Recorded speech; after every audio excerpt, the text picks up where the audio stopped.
Hello and welcome to episode 17 of the Horror Screams podcast. We are a part of the Horror Screams Video Vault website, and I'm Stephen. I'm here today for this episode with our regular co-host Sarah. How's it going, Sarah? It's all good, thanks. How's you?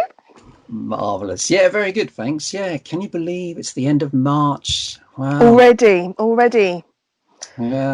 Or is it the same March as it was last year? It feels like this whole year has just been one long March. Yeah, you get the impression that we've not really much has changed. Like we're still here, and I mean, some vaccines going on. I get that, but otherwise, it seems very familiar. This does. It's the dreaded month now, isn't it? All March. Remember that March? Yeah. We had the beast from the east, and now all this lockdown stuff. So yeah, it's the dreaded month, the feared month. Yeah, it is, isn't it? Yeah, and nothing really would surprise me at this point. I mean, there's an invasion of walruses. Oh, Christ. Well, oh well, it's just another thing. Yeah, that sounds interesting. I would look forward to that. It would probably be more fun, wouldn't it? Yeah, entertaining. Yeah, I mean, it's still out there, the plague. It's still sorting out some of the problem of overpopulation, I suppose, in some parts. But what can you do? Not a lot. And in England, which is obviously where we're from, in case you can't tell from our plummy accents, regional plummy, of course. In England, we kind of are almost coming to the point where they're kind of like, oh, we're going to reopen things again, and don't say it.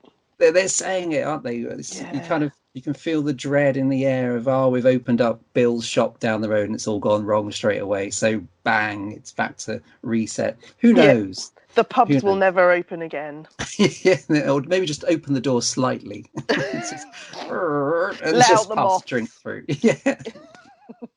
Yeah, these giant moths that have been breeding there for the last year, that'll be the next problem. Yeah, the new plague. So yeah, it's with that cautious optimism that we enter what I guess is spring, although it still feels a bit like whatever the rest of the year has been. As you suggest, it's a bit of a blur. I think Christmas was in there somewhere, but that was a bit weird. Yes. So, but of course, in the world of the horror genre and podcasting and all that stuff, things are business as usual. And tonight we're going to be discussing maybe a thorny subject for some. I think it's quite a fun one, which is the issue of horror remakes. And as you may be aware, there's no shortage of them. In fact, they're everywhere, and they're still coming out, and there'll be more next year.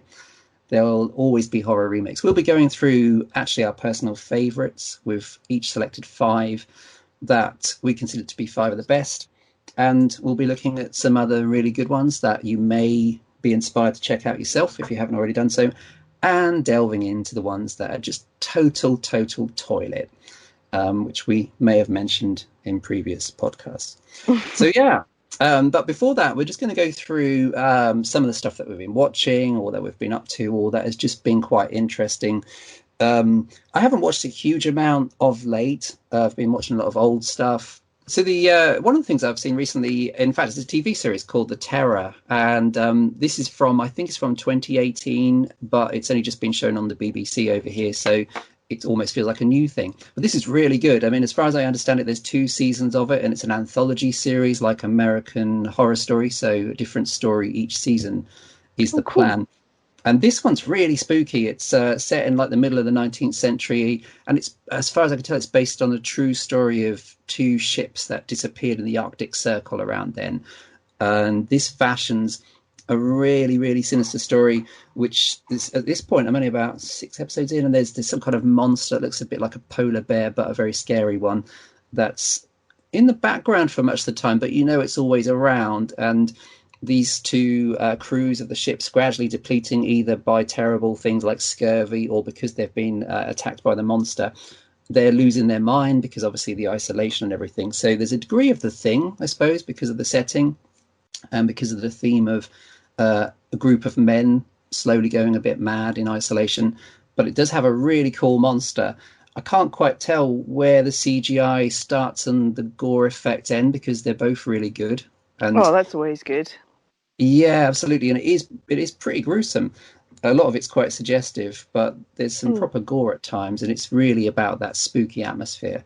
But yeah, I'm hooked. My friend's seen series 2, which I think is set in World War II, which appears to be more of a kind of Japanese style ghost story with a bit of body hopping. And he's not as impressed by that one, but each to his own. And I will give series two a look. But series one of The Terror, awesome. Great cast. It's got Jared Harris, who was really good in everything, but he was really good in Chernobyl last year. Oh If yeah. if it was last year, I think that was last year. Who knows? And the other guy, I think his name is Killian Hines. I think that's his name. Very familiar actor. But yeah, The Terror is well worth checking out. I also watched, because I bought it last year and just got around to watching, I watched Total Recall, Hey, the old 80s one. the proper one. Yeah. Yay! Oh, I love that Um, film. it's great. I actually been on a little spin of watching Paul Verhoeven films. I watched RoboCop not long ago, Oh, maybe cool. that was last year, which is fantastic. And I watched Hollow Man because I had that hanging around, which is quite fun, but it's obviously not as good as Total Recall, which is just the best. Oh, it's And brilliant. it really holds up. I got it in 4K because they brought out this fancy, shiny version of it. And it looks great. It's obviously now 30 years old. I think it was the 30th anniversary last year. And it still looks great. And I like that period of around sort of, like you said, late 80s, early 90s, where CGI hadn't quite taken over yet. So things like Total Recall, I can't quite tell. There might be a tiny bit of early CGI in Total Recall, but most of it is fantastic, rubbery, Yeah. gore effects. You see the same kind of thing in stuff like Nightbreed around the same time. This period where it was still the old school effects and the CGI hadn't quite come on the scene. But the effects are great. It's fabulously violent. It's got, a monumental body count. It Hmm. doesn't care about the civilians in the background of like an escalator. They'll just be mown down and used as human shields for the duration. But yeah, it's terrific. Probably my favorite non-Terminator Arnie film. Actually, I think I'm thinking about that quite a lot. Yeah, yeah, same. Yeah. Oh, that's a great one. It's just so much fun, and everybody's in it. Michael Ironside is the bad guy.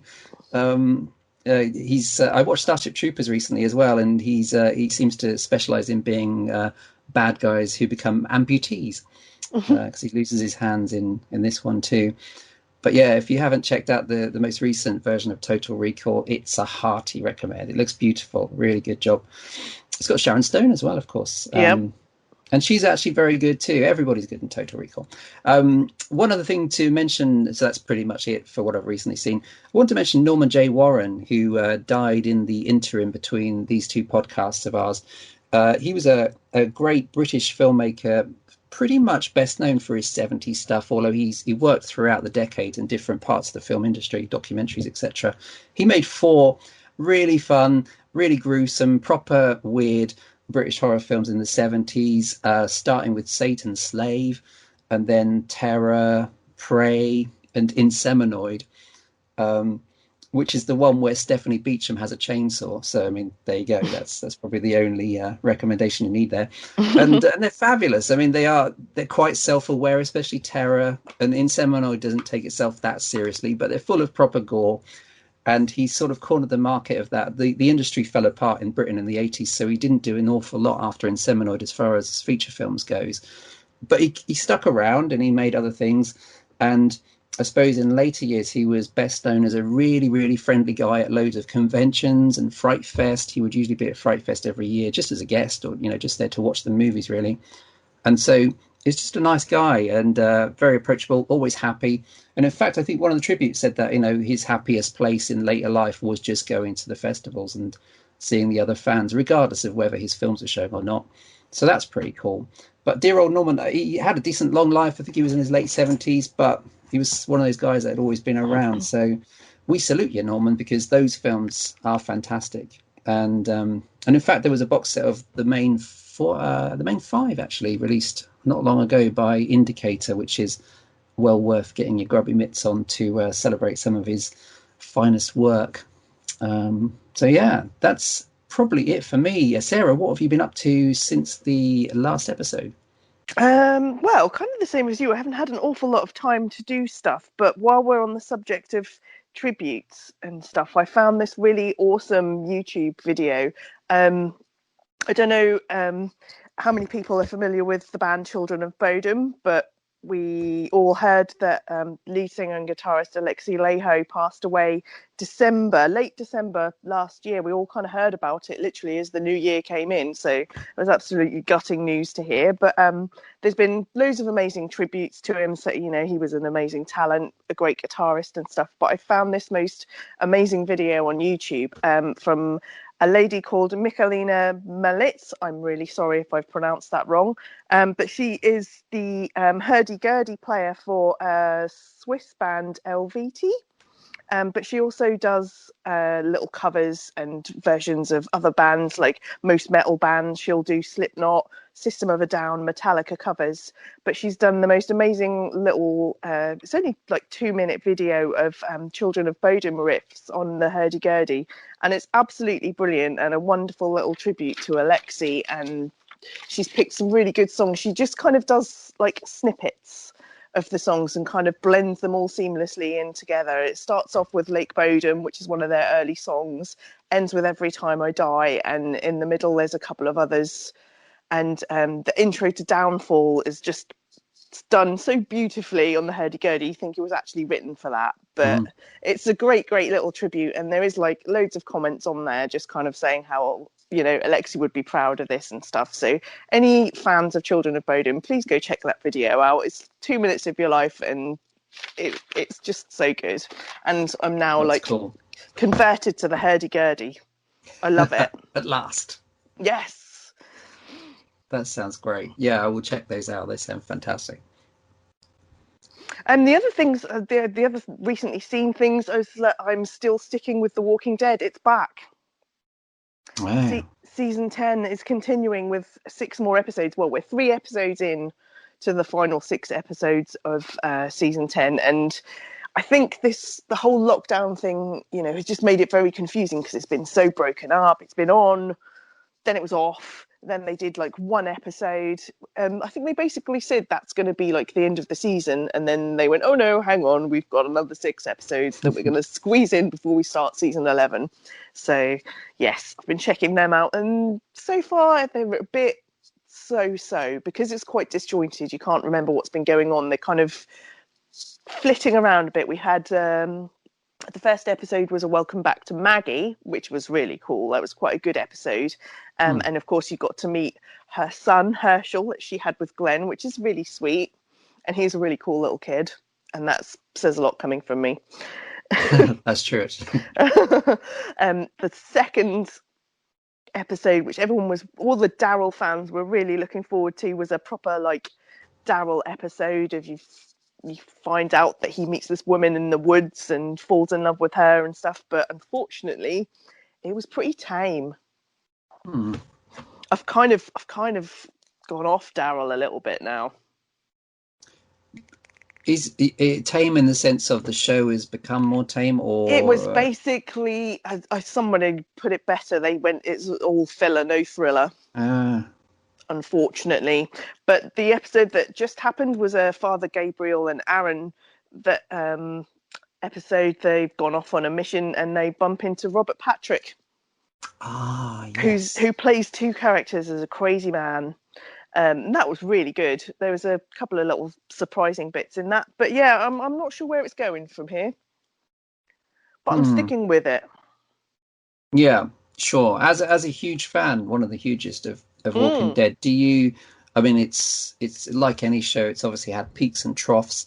Is this like a fairly normal bit of a slump in it, or do you think it's a major slump, or neither? Yeah, no, I would say it's definitely in its slump at the moment. And like you say, it goes up and it goes down, and we've recently had a big up. So naturally, it then kind of like fizzles out a bit until it finds its feet again. We're without a major bad guy at the moment, and that's when it seems to kind of peter out and get a little bit tame. Yeah. So we've just had the Whisperers battle, and there's rumours of other things, but nothing's actually happened as such. So yeah, they're just trying to fill things in for the next massive story, I reckon. Okay. Cool. And it's not been helped, obviously, by the interruptions, I suppose, to filming and the like. No, not at all. Not at all. It's kind of just left people feeling a little bit confused with what's going on, I think. Yeah. Cool. Okay. Should just mention that we will be doing the first of our TV horror specials in the episode after next, I believe. So we will have a proper bigger discussion on shows like The Walking Dead down the line. Okay, cool. But yes, that was it. That's pretty much all I've been watching. Yeah, no, that's fair enough. Same here, really. It's tricky to fit everything in, and there is loads of content, of course, at the moment. It's also hard to choose what to watch. There's one more thing I thought of, which is I wonder how you feel about this, which I think is an interesting point. We won't hammer it home or anything, but it was quite well reported this week in the horror type press that Richard Stanley, the very talented director of Hardware, Dust Devil, and last year Color Out of Space, has been accused of being a particularly heinous breed of wife-beating bastard and a total psychotic deviant from reading between the lines. And I think what's happened seems to be maybe the best way to deal with it from a movie watching or movie releasing point of view, which is Synapse. I think it's Synapse. No, maybe not, actually. Beg your pardon. It's Elijah Wood's company anyway. I've forgotten their name. But I think the films are released through Severin or Synapse, one of those two distributors. They've basically said that they're not going to remove Richard Stanley's movies from their catalogue because they're the ones that produced Color Out of Space, which came out last year.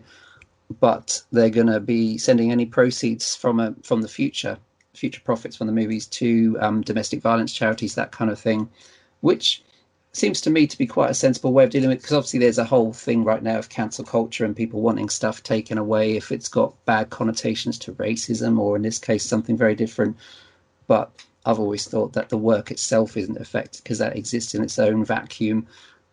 But obviously if these people are guilty of these things, then it's the person rather than the work, right? I mean, how do you see that kind of thing? Yeah, no, I totally agree. Absolutely. I mean, that's not the first time these kind of rumours have been circulating about other directors and other movies and stuff, is it? But yeah, no, I feel exactly the same. You shouldn't be blaming the films for what's going on behind the scenes type thing. Yeah, that's what I figure. I think it's quite good. They were quick to announce it. I think Arrow have done the same. I don't know if Arrow were planning on releasing some of his stuff or maybe have already, but it was a similar feeling of, this person's still alive. If he is indeed guilty, we're still going to have the films on our release books. However, we'll be diverting the profits appropriately so that if he is this bad person, then he's not going to benefit from it, but we'll still enjoy the work, which of course remains the same as it always was. So that's cool. But that was another thing I noticed in the old horror news this week. Quite interesting, not in a good way, but of course doesn't change the movie. One of the best movies with Nicolas Cage and some alpacas. Yes. Do check it out. Actually, one of my favourite movies of, I don't know, was it last year? Yeah, last year. So yeah. Anyway, well, I think it's time, and on a much lighter note, to go into this month's main event, which, of course, as we said, is the issue of horror remakes. So we're going to be having a chinwag about remakes, which have always been around.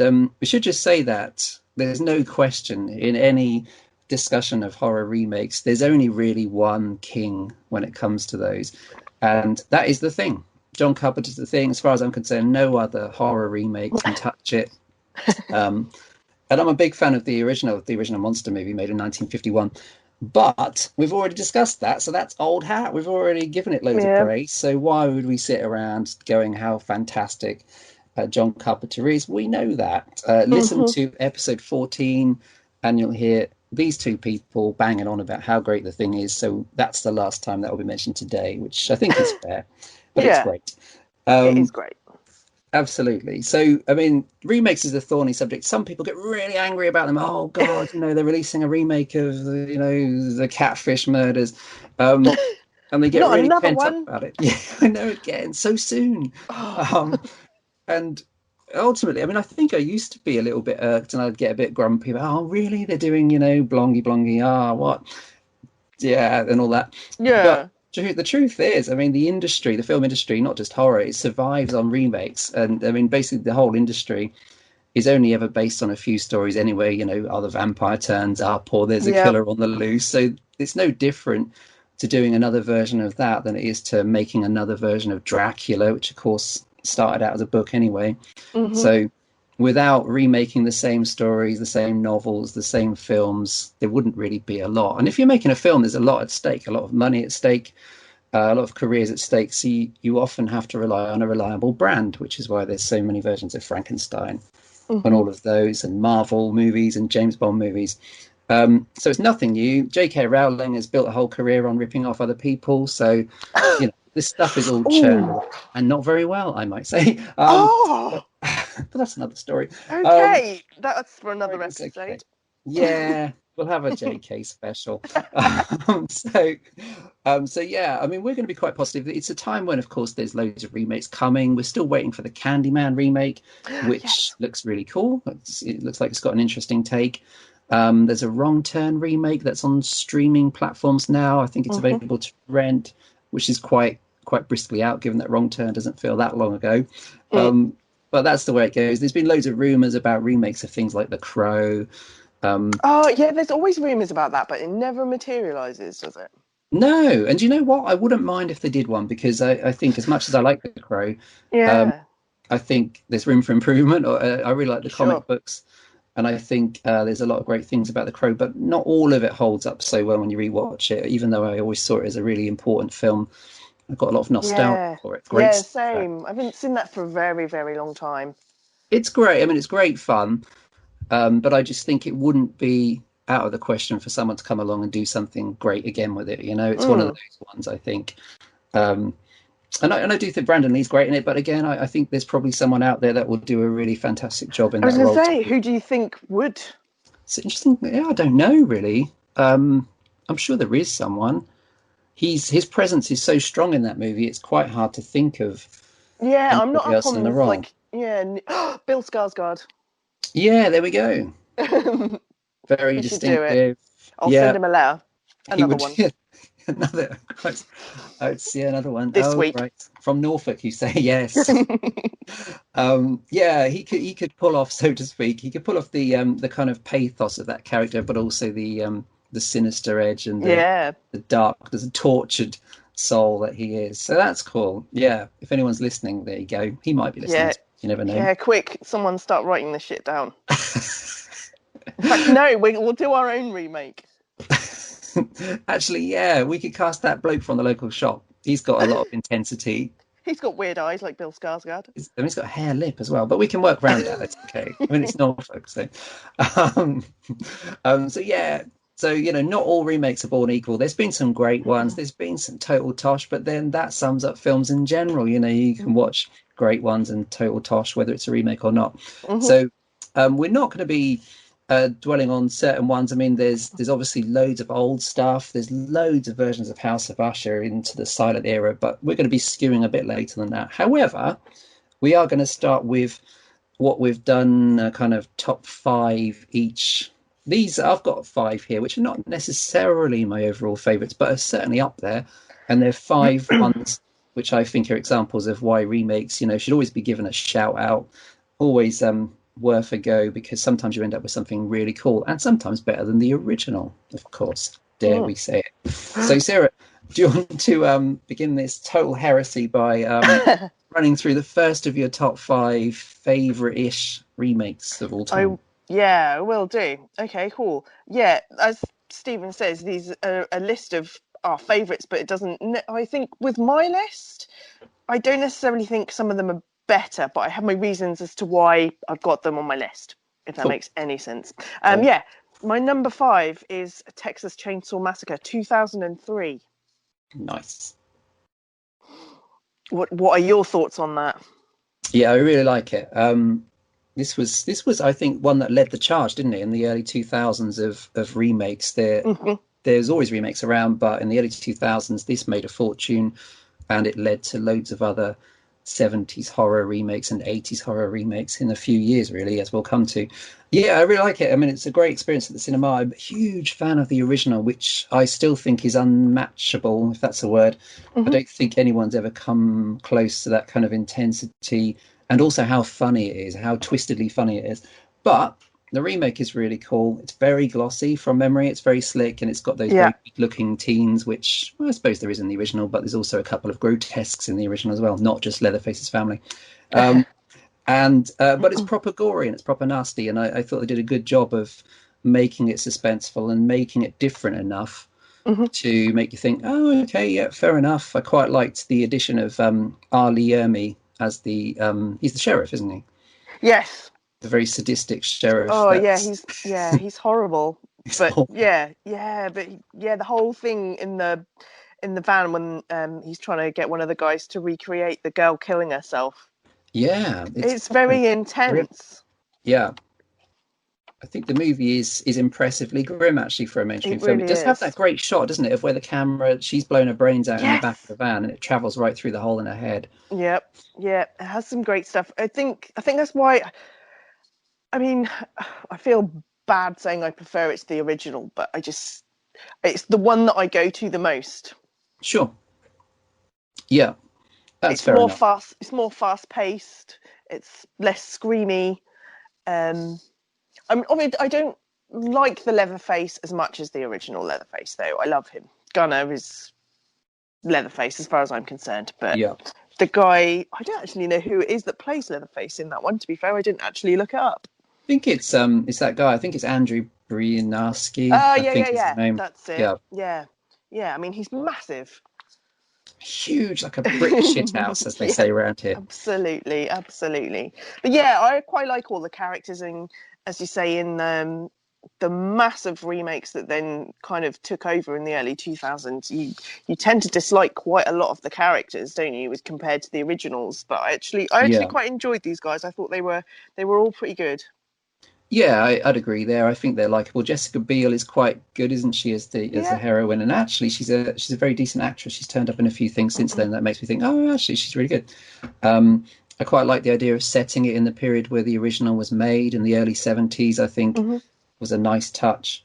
And what do you think? I suppose one of the things that you do find, and I suppose we might mention a few that do this as well. Some of the remakes have, in the interest of doing something different, have filled in backstory for like the killers. So in this and the second one, Texas Chainsaw: The Beginning, which sort of is, I think it's actually maybe a prequel to this remake, actually, confusingly enough. But Mm. anyway, in both of those, there's an effort, I think, to make Leatherface a bit more sympathetic and to fill in some Yeah. backstory of kind of Hmm. abuse and bullying, isn't it, from what I remember? Sure. What do you think Sure. of that? I mean, that's obviously different to the original, where he's more of a shrieking loon.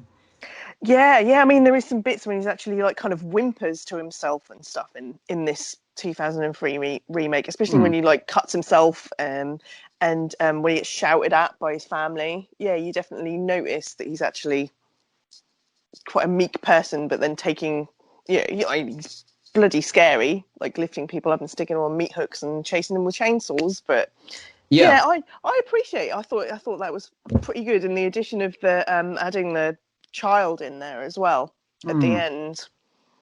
Yeah, more people from the community, isn't there, that are kind of connected to Hmm. this family. Yeah, Hmm. yeah, that's a great choice. I always really liked it, and it was a big hit at the time, so it was cool to see this kind of thing in the cinema when it had been a bit of a starved time for horror, the early 2000s up till then. So cool. Yeah, nice choice. My first of the top five, these are in no particular order because who could put these in an order? But I've also just thought of the company that we were talking about, Elijah Wood's company is Spectre Vision. That's the name of them, and that sort of links to my first of the five remakes, which is Maniac. Uh-huh. Big fan of the 1980s grungy, gory, nasty, sleazy slasher film Maniac with Joe Spinell, and this is the remake from the 2000s with Elijah Wood, and it's fantastic actually. I mean, it's very different to the original, though it's the same concept. He's a guy that's had a tortured upbringing, weird feelings on women, and scalps women generally. Kills men as well, but mostly scalps women to kind of dress up as mannequins. Got mother issues, the usual kind of stuff. And I always thought this was particularly good. It's very stylish. It's got one of my favourite soundtracks of recent years by Rob, this really great synth score. Hmm. But the idea of casting Elijah Wood, I just thought was a great touch, especially as he was then hot off Lord of the Rings. So pretty brave Yeah, move to brave go from move. those fantastic and very successful trilogy to this. But he's very good at it, and you realise that although he's Elijah Wood, so you had a certain concept of who Elijah Wood was, he actually makes for a very kind of insidiously creepy, disturbed young man. He's very convincing. And that perhaps makes it more horrific than it would have been if they'd have gone for someone more obviously shifty, or even Bill Skarsgård. It's an interesting bit of casting that pays off. It's also cool because a lot of it's from his point of view, so you don't often see Elijah Wood unless you see his reflection. So the movie's mostly from a point of view perspective. It's not found footage, but it's from his perspective, and that works really well too. And you hear his voice a lot. And apparently Elijah Wood was always there, even though in some scenes he didn't need to be there. He was always there, effectively behind the camera, which is even more disturbing. You can't see him, but he's always behind you. He's always there. So Maniac's great. I mean, it's proper gruesome, just like the original, probably actually more graphically violent than the original, which had memorably nasty Tom Savini effects that got it into hot water back in the day. But yeah, highly recommend Maniac Remake. If you haven't seen it, I believe it's 2012 springs to mind. And for me, it was probably on the same level as the original, I would say. Not better, different, but just as worth seeking out. Cool. Nice. So you see, remakes are good sometimes. Yeah. Your next one, Sarah? My next one is 1990s Night of the Living Dead, directed by Tom Savini. Not because I prefer it to the original. I definitely don't prefer it to the original, but just because it's Tom Savini doing Night of the Living Dead. No, not just because of that, but because he put his own take on it. He swapped things around. He made Barbara into this like badass, when in the original she was most definitely not. And it still has some of his like amazing effects and stuff in it. I just thought it was a really good kind of like kick up the butt for it, bringing it back into another decade, and in color, and it's a really good one. Yeah, I always quite like that. It's an interesting one, isn't it? Because it does change things around, and I think and it it's almost got Tony Todd as yes, Ben. Yeah, he's great. An early role, isn't it, for Tony Todd? Mm-hmm. It's got a few great actors, hasn't it? Is it it's Tom Towles, I think. Is his name Harry, that part of that annoying couple from the original? I think he's Harry, isn't he? Cooper, yeah. Yeah, the really abrasive one. Yeah, he's very good. Yeah, and you've got Bill Moseley as well. Bill Moseley, of course, yeah. As Johnny, right? Yeah. Yes. Yeah, it does interesting things from the very start. I remember it does a twist on the original graveyard scene at the start, and then the plot doesn't quite pan out the same way, and the ending's different as well, isn't it? And I suppose as Barbara is just catatonic in the original, which is possibly a realistic reaction to what's going on, I thought the idea of making this one more of a, I suppose, after Ripley and Aliens, more of a tough, vest-wearing, ballsy, shouty person, yeah. So yeah, it's a good choice. I'd need to watch it again, but I've got good memories of Night of the Living Dead. It's cool that they did it, and also that it involved Romero. I think Romero was involved in writing it, and like you said, Savini directed it. Some good zombies in it as well, like that. Yep. The bald guy who's bare-chested or naked, isn't he? And there's some very good gunshot wounds on him, which I always thought, wow, that's cool, given that he's totally naked and it's hard to tell how he did it. Cool. Night of the Living Dead, 1990. There have been other remakes of Night of the Living Dead, right? Did you ever see that dodgy one with Sid Haig? Was that Night of the Living Dead 3D? Very low budget. Luckily I haven't. Yeah, I think because the original movie's in public domain, or it always was, I guess it still is, because of how they fudged up the copyright thing. So yeah, I think the name has been used a few times, but at least there is one respectable redo. Okay, so the next one is another remake where there were a few decades separating the original to the remake, which is The Blob. Hooray! From 1988. I believe exactly 30 years after the original. And the originals are fun, kind of groovy. Steve McQueen's the star before he became a star, so that's quite cool. But it's a fun, groovy, drive-in 50s movie. But it's not great. I mean, it's good fun, but it's still a movie about a giant jelly. slowly chasing a bunch of 28-year-old teenagers. So, you know, but the remake's really good. The remake is by Chuck Russell, who'd just done at the time Nightmare on Elm Street 3, which is a really groovy sequel as well. And the remake's just a fantastic example of 1980s effects at their best. The blob actually looks really good. It's still just a giant lump of jelly, but it looks convincing. A And scary blob of jelly. yeah, exactly. One of the scariest jellies you've ever seen. And there's a few. And in this one, it proper absorbs the people it's chasing. So it's really gruesome. It pulls a woman down the plug hole. It impressively kills a kid in the cinema because he's talking during the film. That's a great scene. They don't often kill kids in films, as we've said a few times, but this one doesn't care, so it does. And yeah, it's got a bit more plot to it. I think there's a government conspiracy in it where they're trying to contain the blob, more information about where it came from, a twist ending, which suggests things will carry on. Sadly, there was no sequel. It's got Kevin Dillon, the less attractive of the two Dillon actors that were around at the time. Not as good as Matt Dillon. It's got Shawnee Smith as the heroine, Yeah. who astonishingly is very good, but she was astonishingly good in the Saw movies much later, and appears to have some kind of eternal youth potion because she looks about 2 years older, even though it's 20 years old. Yeah. Just not fair. No. It also has Jeffrey DeMunn as well, isn't it? Who played Dale in The Walking Dead. As the sheriff. That's right. He makes a good sheriff. Yeah. And Jeffrey DeMunn's also, he was around a lot. He was in The Hitcher as well. I'm pretty sure he's the sheriff, or at least a cop in The Hitcher. Yeah. Typecasting. But yeah, The Blob 88 is so much fun.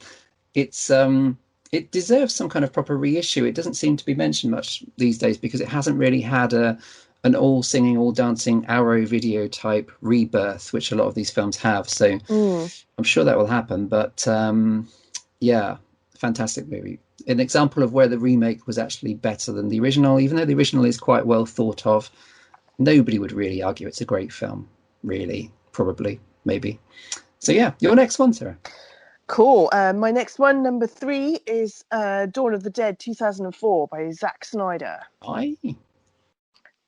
Funnily enough, another zombie movie. Basically because I don't necessarily, once again, I'm not saying I think it's better than the original. I just think it's a clever use of using the setting of the original to take it in a bit of a different direction. And it's proper savage. The only thing they kind of use from the original, though, is the mall setting, isn't it?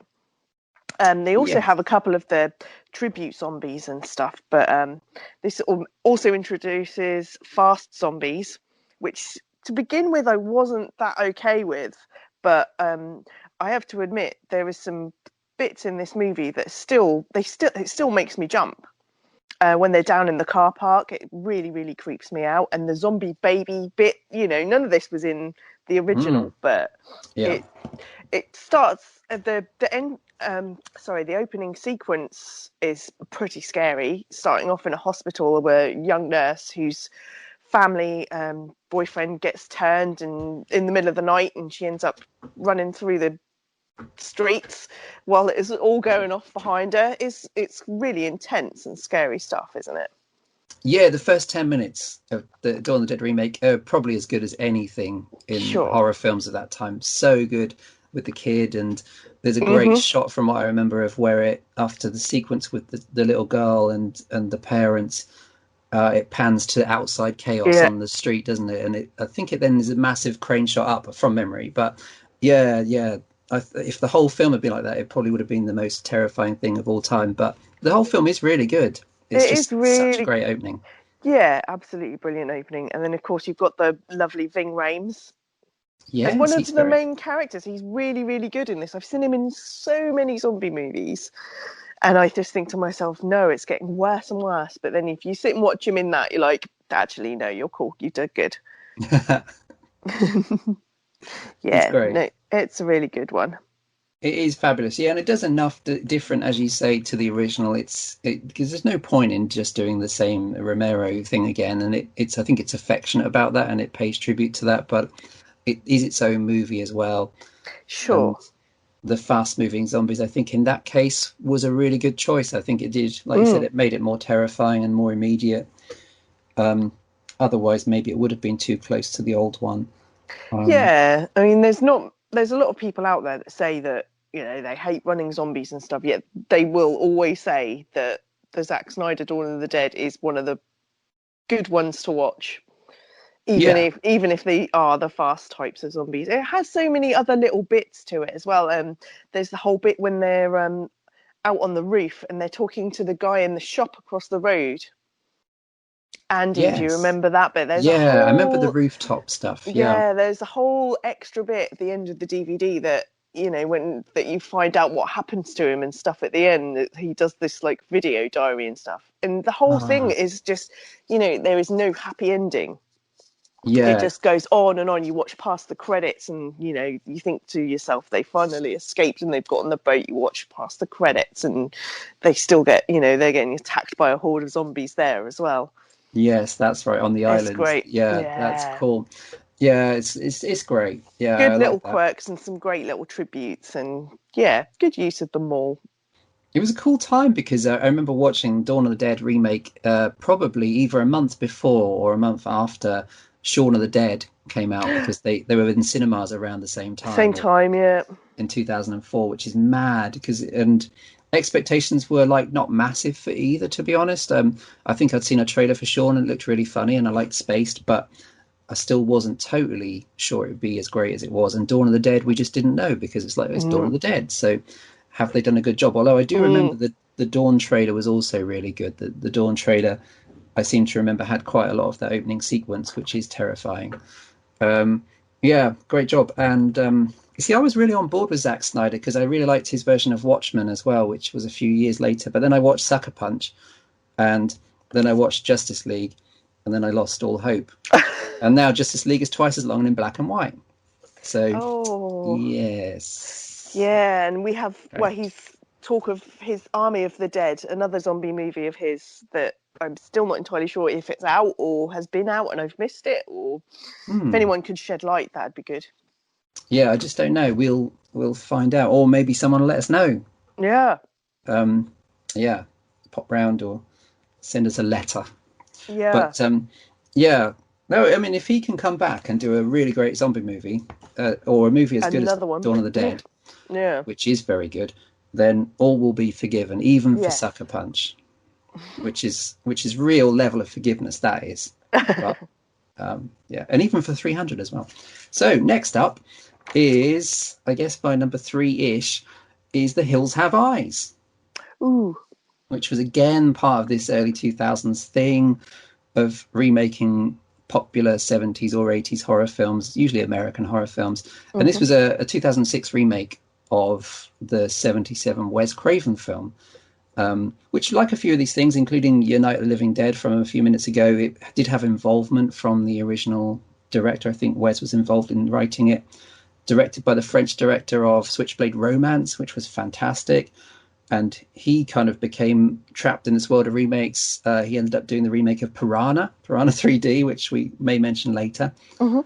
and a dreadful film called Mirrors with Kiefer Sutherland, which was a remake of one of the Asian horror films. But Hills Have Eyes is fantastic. It's probably a bit like Chainsaw, really. It's proper graphic and it's grim and it doesn't cop out. Again, like Dawn of the Dead, there was always, I think, the worry with these 2000s remakes of pretty strong 70s films that they would cop out or they would have happy endings and things like that. Mm. But the best of them didn't. And Hills Have Eyes doesn't. In fact, it's a lot more graphic than the original. It's got a really queasy remake of the sequence where the what was the Michael Berryman character in the original invades the trailer with the family and abuses the wife, bites the head off the budgie. In this one, it's got an extra bit of really, really unpleasant kind of weird breastfeeding, um, and it's just got some fantastic KMB effects work. It's probably one of the best films for very gory KMB effects. And it has an unhappy ending. It's all pretty grim, but it's got a family you really root for, just like you do in the original. So, although I do think Hills Have Eyes might be Wes Craven's best film, this doesn't really beat it, but it's very, very decent companion piece to it, and there's not a lot, that it does wrong, to be honest. So The Hills Have Eyes from 2006.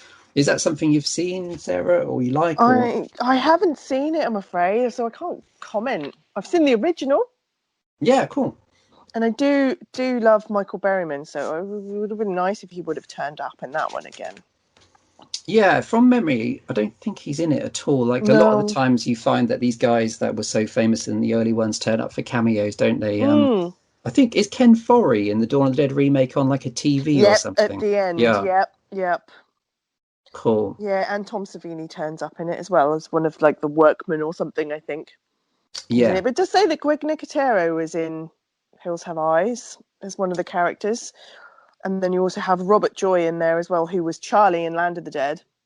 Robert Joy's very good. Yeah, he's got a great face. He was I've forgotten what episode it was, but he was a great character in X-Files. I Mm. remember. Yeah, he's a cool actor. Yeah, yeah. Check out The Hills Have Eyes. Is well worth watching. It's way up there. One of the best. Cool. I will check that one out. Wunderbar. Your next choice. Where are we up to? Number 2? Christ, yeah. Yay, number 2. My number 2 is Evil Dead 2013 by Fede Alvarez. Yes. It's a fabulous one. It's another one along the same lines as Dawn of the Dead, not going down exactly the same route, choosing a female character over your Ash character without trying to replace Ash. That was the best decision, if you ask me. Yeah. Sticking with the cabin, sticking with the Necronomicon and creepy ghosts and possessed people and stuff, with the great little tributes, someone trying to saw off their arm with an electric carver and stuff like that. That's really cool. And then the added bonus of making it even more creepy with all the dead cats down in the basement and stuff like that. I think, Yeah. that did it for me. It's another one that I think is a great remake, but definitely not trying to be like the original. So, as far as I'm concerned, it's not better than the original, but it's a great take on it. I appreciate that kind of stuff. I think there's very few. In fact, my number one. It'll be the only one that I'll say is better than the original Cool. out of my list. But That's good. it's a great film. Yeah, it is super good, isn't it? And I remember when before it came out, because again, it had a good trailer and it looked really promising. But I remember thinking, wow, how can they possibly? Oh, You yeah, can't top. exactly. And it doesn't have Bruce in it. It doesn't And it's have like, what the Bruce. fuck? I was like, I have to go and see this. And they're like, yeah, but Bruce isn't in it. It was like, what? So It's heresy is like, this? right, I'm not going. Oh, all right, you twisted my arm. Yeah, fair He enough. turns up in the end He does at the very, for very, like very two end. seconds.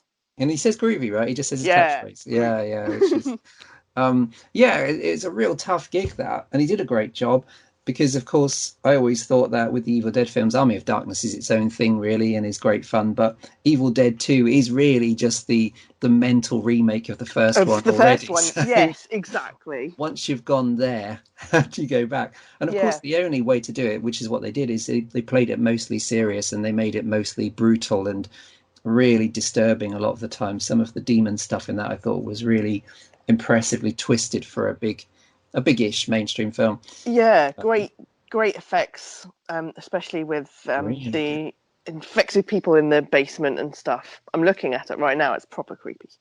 Yeah, and she was great. Jane Levy was Yes. yeah, again a good choice, because whoever, if you were to try and redo Ash or have a male lead, yeah, you're onto a losing streak. But to switch Yeah. it around and have this kind of troubled heroine, yeah, great choice, tremendous. What was the year Yeah. for Evil Dead remake? I've forgotten. It's 2013, Wow. Okay. which means we're due for a new one. Yeah, which apparently is happening, right? Apparently so. Allegedly. I keep hearing rumours, and I've heard rumours about it for quite a few months now. I think when we first did our Bruce Campbell episode, I can't remember which number that was. I mentioned that there was one in the making, and I think they'd originally penned the title as Evil Dead Now, but they've now decided to change that, and they're now calling it Evil Dead Rise, I believe. Hmm. But yeah, I'm curious, very curious, and I think it all seems to be coming from Bruce Campbell himself. So I don't think, he's going to be in it. I'm not sure. He might do what he did at the end of the last one and turn up for like 5 seconds or something. But I can't remember who the director is now or anything. But we shall see when it turns up if Yeah. it's going to cut it the same as that one did. I mean, that's the thing. It's going to be so hard to do, isn't it? It is as well, I think, because to me You've got the the originals are amazing, and then you've had this remake. So what are you going to do now? yeah, and I really thought, although I would have happily sat through another season, I really thought Ash versus Evil Dead was just Oh, almost the it, perfect send off, to yeah, it's um brilliant. Maybe they should just do an Ash versus Evil Dead movie with all and the that crew. yeah that yeah and these days it's easy, I think, because it would be a niche maybe for a proper big cinema film, but they could easily get something like that on Netflix and it would do super well. Yeah. Which I think the series is on Netflix, isn't it? The Ash Yes. versus Evil Dead, which again is probably getting a new lease of life because it's on there. So yeah, I would be up for, because I've never been let down by an Evil Dead film Mm, or the series as well. I would be up for whatever they're doing. I'd trust that they're going to do the right thing. yes. It's always a concern, but we wouldn't turn it down. We wouldn't kick it out No. of bed, No, or definitely indeed not. Bruce. So Hell no. ah dear. So yeah, excellent choice of Evil Dead. I think it's my number two, isn't it? This was very tricky. So I've gone for The Fly, um, Yay. which is 1986, which is astonishing. It's so old now. The weird thing about when you look at things like this is The Fly from 1986 is now as old as the original Fly was when I was watching The Fly in 1986. It's really disturbing. Like, what the fuck? Yeah, So The Fly is now an old film. it The remake of The is. Fly is now an old film to today's youth. Mm, I really like the original Fly, so I'm not going to say this is better either. It's a very different film, so it's as different to the original Fly as The Thing by John Carpenter was to The Thing from the 50s. Although it does have, I mean, I rewatched The Fly maybe a couple of years ago from the 50s, and it does have a similarly tragic love story to it, where, although in that case the guy has the head of a fly, so he has a giant fly head, mostly mm, covered by a blanket. It does look a bit silly, but he's very tragic. He's losing his mind, and he writes messages to his wife on the blackboard telling her that that he's forgetting things, and it's very tragic.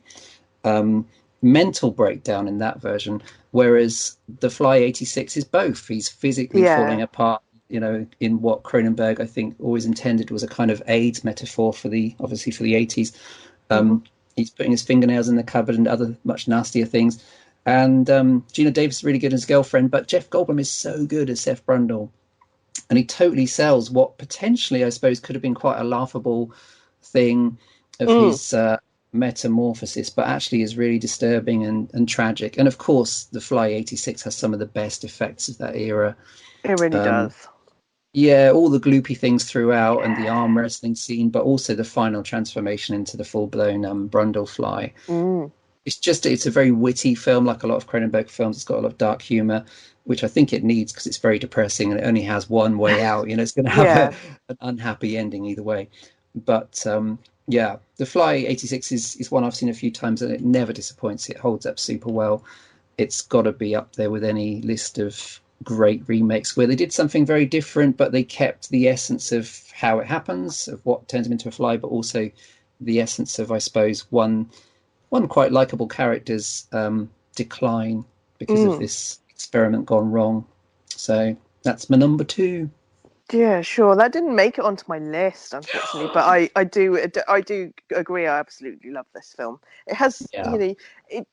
it has something kind of for everyone. When I was a kid, I was more fascinated with the whole body horror element to it, the changes, the Yes. gloopiness, the grossness. It's only probably when you watch it when you're a little bit older, you're like, oh my God, it's like the sweetest love story ever. It really is, isn't it? It's Yeah. because Cronenberg's films are often quite frosty, and I get why they'd put people off, but because he can be very cold. But this one, yeah, you really root for those guys, don't you? Mm. And it is unusually good love story for horror. So yeah, And it follows through in the sequel as well. although I really like The Fly too. Have we talked about Yeah. We should do a sequels episode. Oh, Yeah. the We'll talk audience about the Fly demands it. too. Yeah. Fly That's 2 is another really great one. underrated. Yeah, yeah, you're right. And yeah, the Fly 2 is actually at times almost unbearably tragic. Oh, Yeah. The dog. I think we have talked about this. I'm not sure it rings a bell, but yeah, there we go. The ruin your evening fun of The Fly. Yes. Right. Oh, must be on to our number ones then. Number one. Number ones. Okay, my number one is kind of two films. It's It, chapters 1 and 2. Cool. That is my number one because I do actually prefer it to the original. I think they went just a bit up and beyond when it came to the casting and the acting, particularly of Pennywise. I've never actually found clowns that scary. I know loads of people that are absolutely petrified of clowns, and I have to admit, as much as I love Tim Curry, him as Pennywise has never been one of my favourite roles of his. Sure. But I much prefer, Bill Skarsgård, who's the man of the episode, I think. Much prefer him as official. Pennywise. He's amazing. And yeah, the casting they used with the young kids, once again, I said, I'm not a massive kid fan, but all the kids in that were absolutely brilliant. And I love the thought that they put into it when they then did chapter 2 and married them up with their older actors, and using people like James McAvoy and stuff like that in part 2 was brilliant. Sure. I just have massive love for that and was just really impressed. I think the only thing that kind of let it down was a little bit was the ending of chapter 2. Which they kind of mentioned, don't they, in chapter 2? Like there's that scene with I think it's either Stephen King's cameo or the other cameo from Peter Bogdanovich, where they talk about endings of films, or they make a direct reference to it. Mm-hmm. Well, the ending of the book is total toilet. I mean, the book is great until about page 800, and then this may be heresy, but the last 200 pages of Stephen King's book are really dodgy. I mean, the kind of orgy with 13-year-old children. Yeah, it's a dodgy fucking, and it's a real shame because it's an epic book in size and stature. But when it comes to that bit, it kind of makes you think, okay, maybe they didn't have a lot to go on when it came to the ending of this. And film this. Yeah. But the ending of chapter 2 is still much better than the terrible ending of the miniseries, isn't it? Yeah.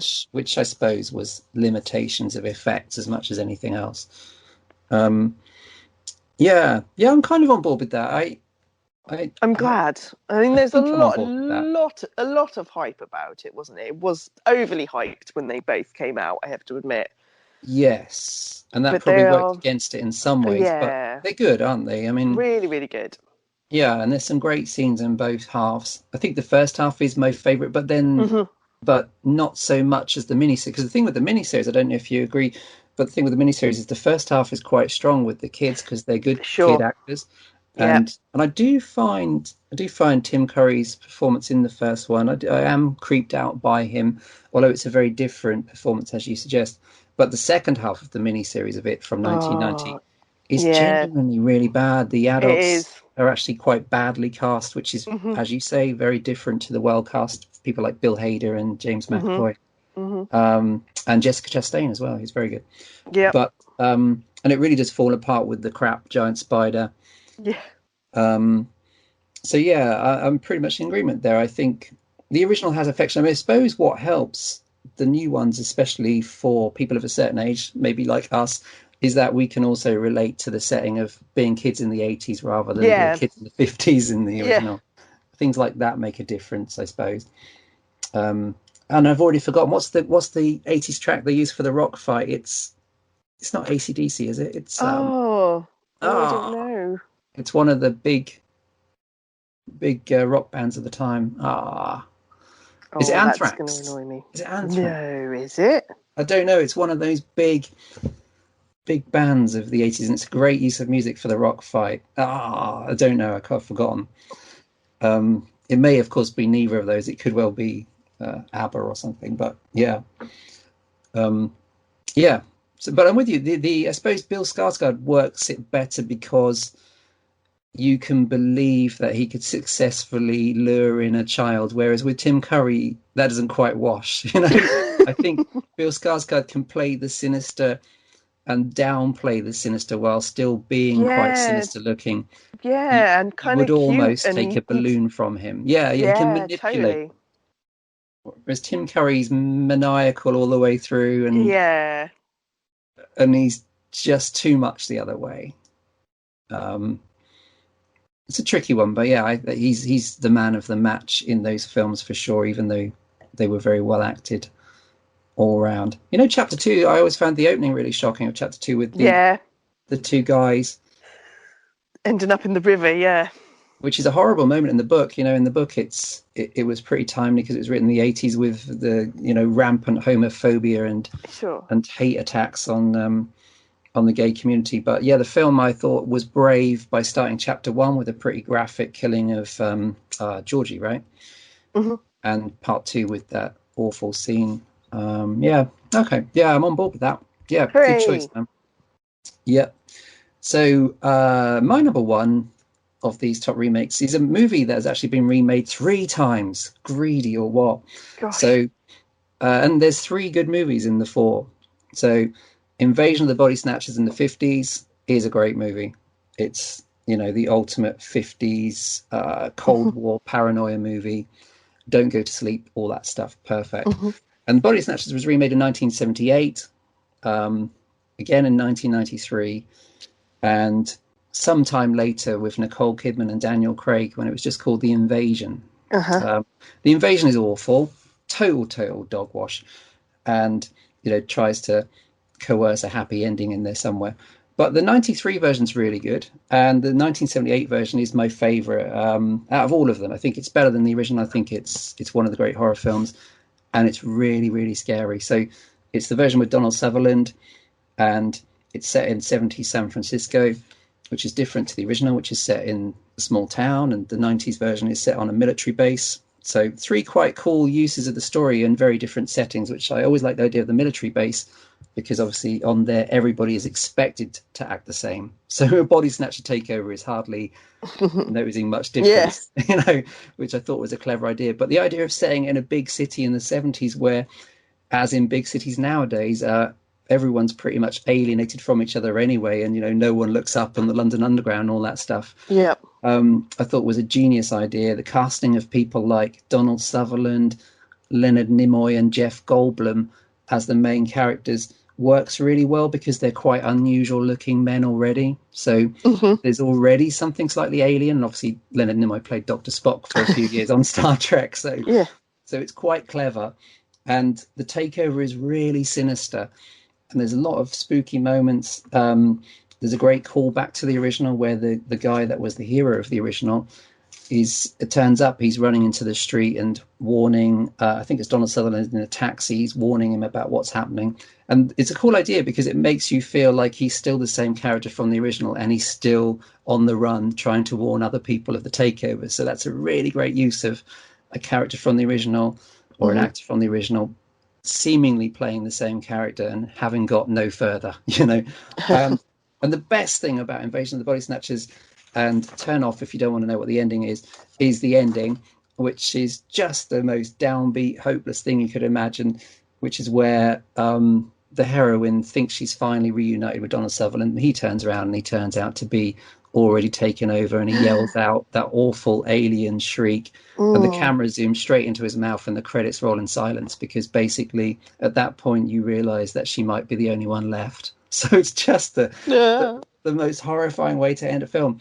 And Body Snatchers of the 90s is probably just as downbeat, and I really like that version. But the 70s one, I think, is so good that it's one of the few things that still really spooks me every time I watch it. So yeah, and all that. Ugh. And I just like Donald Sutherland. He's got fabulous hair in that movie as well. Yeah. Yeah, Oh, I'm excellent. exhausted now. That was just quite exciting. I've forgotten how great those movies were, and I want to rewatch all of them right now. Yeah, yeah. That is the thing. That is the one thing you just kind of forget how good some of them really are. So which ones didn't quite make your list, but ones that you still quite like? There's a few actually. There's a few I would put in the very decent category, and those are House of Wax, Oh yes. both remakes. So House of Wax is originally Mystery of the Wax Museum from the 1930s, a fun film with Fay Wray, remade with Vincent Price in the 50s, and that's a really cool, proper 50s, originally in 3D, where the 3D was apparently awesome, and Vincent Price is, of course, great, Yeah. and it's just a lot of fun. And then the 2005 remake, which it's a remake in the sense of it's about a wax museum, Yeah. and it's called House of Wax, but it's very different. And I think you'll agree, but I think the cool thing about the 2005 House of Wax, which is more of, I suppose, a slasher movie, Sure. is they did a cool ideas, really, like the whole town being full of waxworks, the funeral parlor where it's full of waxworks, and the Yeah. cinema, the whole community, which has faded into nothingness and is economically ruined, and this bunch of teenagers turn up and they kind of find this is spread all over, really, hasn't it? It's some really nightmarish images, I think, in the 2005 version. Yeah, absolutely. And you get to see Paris Hilton die, Yeah, and this, which I everyone suppose, was yeah, rooting for. that's right. She dies particularly horribly because she not only gets a very long pole for her head, but she falls on it, doesn't she? Yeah. Which is kind yeah, it's very early 2000s. It's got the guy who was later in Supernatural. It's got the girl from 24, Alicia Cuthbert, and somebody else who was in one of the teen comedies. Yeah, it's they're quite a likable bunch, though. Even Paris Hilton, maybe not, but yeah, I rather like that version, and it's proper nasty too. It's got some great Yeah. effects. I Yeah, like the no, really fact good. that the museum is made of wax too, and so the whole thing melts at the very When it's end. yeah. Um, there was in North. Did you ever go to the Great Yarmouth House of Wax? No. Check out. We live in a sheltered part of England called Norfolk, and seaside town of Great Yarmouth had a House of Wax which closed down a few years ago, and it was Or did it notoriously burn awful. down? It burned down. They've got a short list of 1 million suspects from around Norfolk. Um, Check out on Google House of Wax Great Yarmouth at some point and look at the images of some of the celebrity unlikenesses. There's images of one of the Spice Girls looking like she's had a stroke and all this stuff. Um, yeah, it's fascinating, and I think it was still making a profit because people were so kind of drawn in by how awful it was that it was probably a better day out than Madame Tussauds, where they were at least you could recognise that's Jack Nicholson. Who the hell's that? Just Check out. guess who they are. It's really, And it's then when really you find out who they actually are, just be like, no way. it's some achievement that they took, iconic television stars and made at least a couple of them look like rampaging pedos. It's just really disturbing. Yeah, yeah. So whenever I see the name House of Wax, I think of the Great Think of that. Yarmouth, which is terrible. Other very decent remakes. I really like the remake of Willard, the boy and his pet rats saga. I was never a massive fan of the 70s version, but the fact that they cast Crispin Glover in the Oh, remake, nice. you need to watch that. Have you not seen this, Sarah? No, I haven't. No. Oh, I But I don't know that know you're a bit of where a it's fan. about. Yeah, I'm a huge fan of Crispin and a Yep. huge fan of Willard. They've made it look a bit like a Tim Burton film, but Oh, they've made, nice. which is cool. Yeah, I and was this going to is say that appeals to me. yeah, absolutely, and this is kind of Tim Burton in his prime. Is I suppose the influence for the look.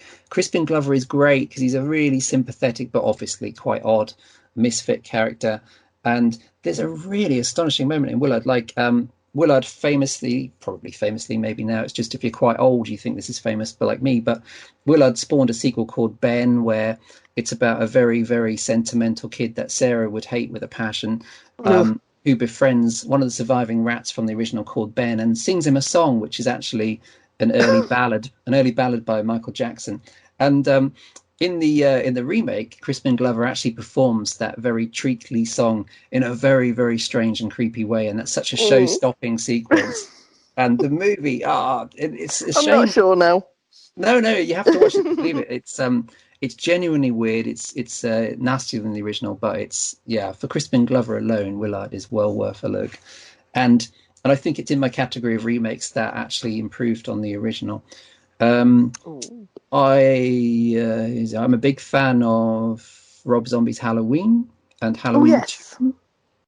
2, where I think the first of the Rob Zombie Halloweens did a good job of doing something different. We've seen it all before. I was probably, like a lot of people, a bit bored of Michael Myers, so somebody has to come along and do something interesting with it. And he did. I think he actually Mm, was probably the only director in the Halloween films where, if you watched all the Halloween films back to back, the only ones that actually looked like they were made by somebody bringing their own personality to it, apart from John Carpenter's original, is the Rob Zombie one. I mean, it's whatever you sure. think of it, it's a Rob Zombie Yeah. film. It's not just another Halloween film that you've mixed up with 4, 5, and 6. Um, and I think he did a good job. I really liked the prequel stuff in his first Mhm. one Mhm. with I know it's being slagged off a lot, but with Michael Myers' trailer trash beginnings, and the new version of Dr. Loomis, I think works really well because it's very Yeah. different to Donald Pleasance, and had to be really. And I think Halloween 2, which is, I suppose, in some ways a remake of the original Halloween 2, but is its own thing, really, I'd say, a lot of the time. Sure. I think that's really good. I think that's a really powerful slasher sequel about how miserable you would be if you survived that, and how totally fucked up you'd be if you survived that night of mayhem. Um, and the movies are proper nasty as well. The movies are mean spirited, and there's no happy ending for anybody, which I quite like. I wouldn't want to watch that every night of the week, but I quite like that Rob Zombie's out there doing these very downbeat takes on what are fairly popcorn horror films. The Halloween films are generally Mhm. fairly lightish, I suppose. What did you think of them? You've watched them recently, Sarah. What do you think of Yeah, very recently. Rob? Yeah, I agree. I actually really enjoyed the first one. I would possibly go out on a bit of a limb, say I prefer it to the original Cool. because it's more fast flowing. Yeah. You know, you have I enjoyed the kind of like backstory and stuff to start off with, and I Yeah. didn't quite put two and two together until right at the end when I realised who the baby was. Ah, yeah. I'm with you. Yep. Sure. Um, I like Michael is monstrous Huge. in it, isn't he? Yeah, and in two he's like unmasked quite a lot. He looks like a raggedy, crazy hobo man, Yeah. but he kind of still has a bit. He looks kind of like a bit of a like he does kind of look like Rob Zombie, Yes, actually, yeah. It's a bit. I like a wonder. more butch version. It's definitely my favourite Michael for sure Yeah. in the Rob Zombie ones. Yeah, I really I prefer the first one to the second one. The second one I understand what you're saying, I mean, how crazy people would go if that actually happened. But I think Scout Taylor Compton just a little bit too high pitched, a little bit too shrill, a little bit too annoying. Yeah. Yeah, I get that. Yeah. She does, yeah. She's hard to watch, isn't she? Which I've Mm, always that maybe does run the question of is she very good, or is she not very good? yeah, Is this character, not is she very quite good at playing Tara this Reid, character, but or is she just annoying? yeah, yeah, but yeah, there's some kind of comical but really wrong bits, like the whole coroner bit in the van, Richard Brake and the other guy. That's pretty gross, but very funny at the same time.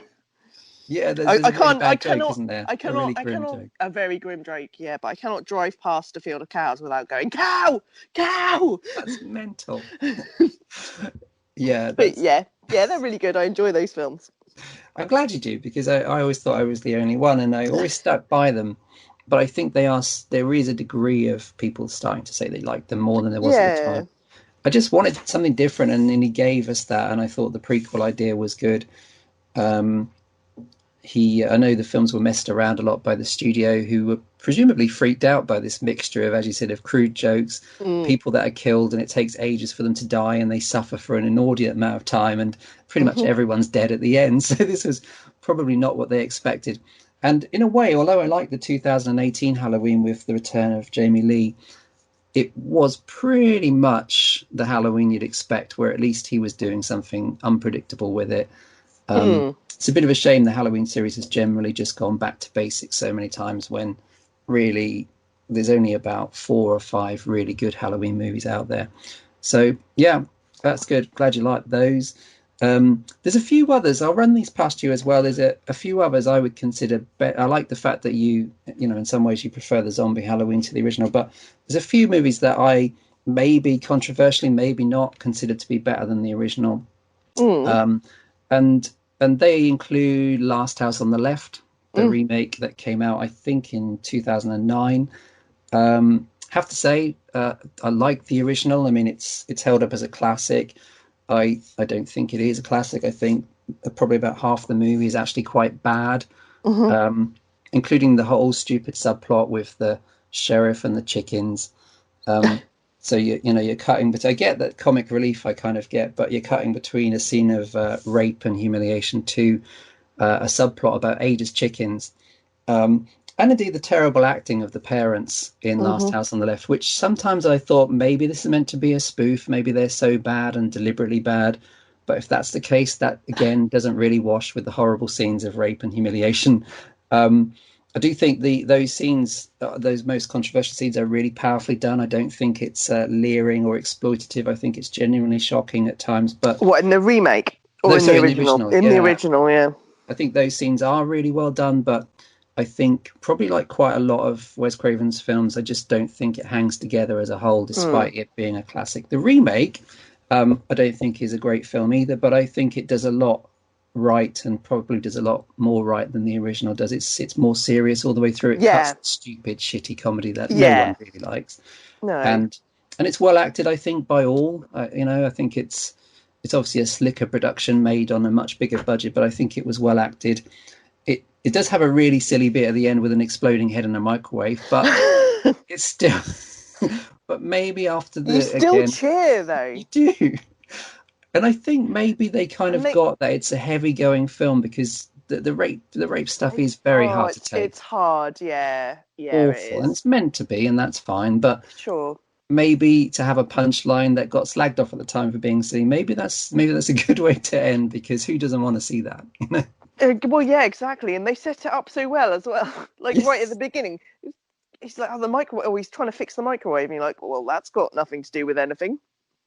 Until right at the end, you're like, "Fuck me, it's the microwave."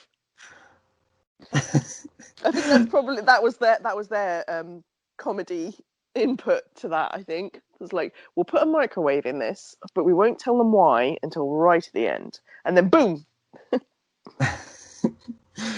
Yes, it's mental, isn't it? And I quite like that. I mean, that's one of the things when I rewatch it, I'll be looking forward to that moment the whole time, and it gets you through the rough stuff. But yeah, I always thought that was a decent remake actually, and it didn't soft pedal the stuff, the reason for the revenge, but I don't think it should have done. I think it did a good job. It kind of Um, went a bit quickly. yeah, It built up to like the rape scene and stuff, which was incredibly hard to watch, and then after it just kind of went run all the way through. sure, a bit hasty. Yeah. But Yeah. yeah, that was good. I agree with the acting and stuff. It was pretty good. The only one that was a little bit annoying was the kid, Justin. But Oh, he's yeah. meant to be. Yeah, yeah, I guess so. Yeah, that's again that line, isn't it? With those characters. Mm. I don't know if you've seen this one, but a very similar category of rape revenge movies. But I always had a hard time with I Spit on Your Grave from the Mm. 70s. One because it is pretty much an hour of rape. Mm. Um, but and I don't deny that its intentions were good, and again, I don't think that unless you're truly a deviant, I don't think anybody really gets off on that stuff. I don't think it's staged in a way that's meant to be, for or exploitative in that sense. But I don't really, not really relish watching it, and I don't think the payoff to I Spit on Your Grave in the 70s is enough to make you sit through the first hour. I don't think, Mm. admittedly, she castrates people in the bathtub and that kind of stuff, but it's all a bit dull, to be honest with you, despite the strong efforts of the leading lady in that film. But the remake, which still has probably the first half, is this series of humiliations and rape, but less so than the original. Um, the remake does have a proper payoff. The second half of the I Spit on Your Grave remake is clearly influenced by the Saw movies and has a succession of outrageously creative, gory revenge murders that no normal person could orchestrate, much less a recent rape victim. I presume, I don't know. Um, that it's actually worth sticking around. There's not really much of a, like you said, cheer-worthy payoff in the original, but in the remake of I Spit, There truly is. And I watched it at Fright Fest, and there was a sense for the first hour of people going, "Fucking hell, Yeah, this is rough." why? Yeah. And in fact, I remember Alan Jones, who's one of the hosts of the festival, saying beforehand, trust me, sit through the first hour and you'll be glad you did.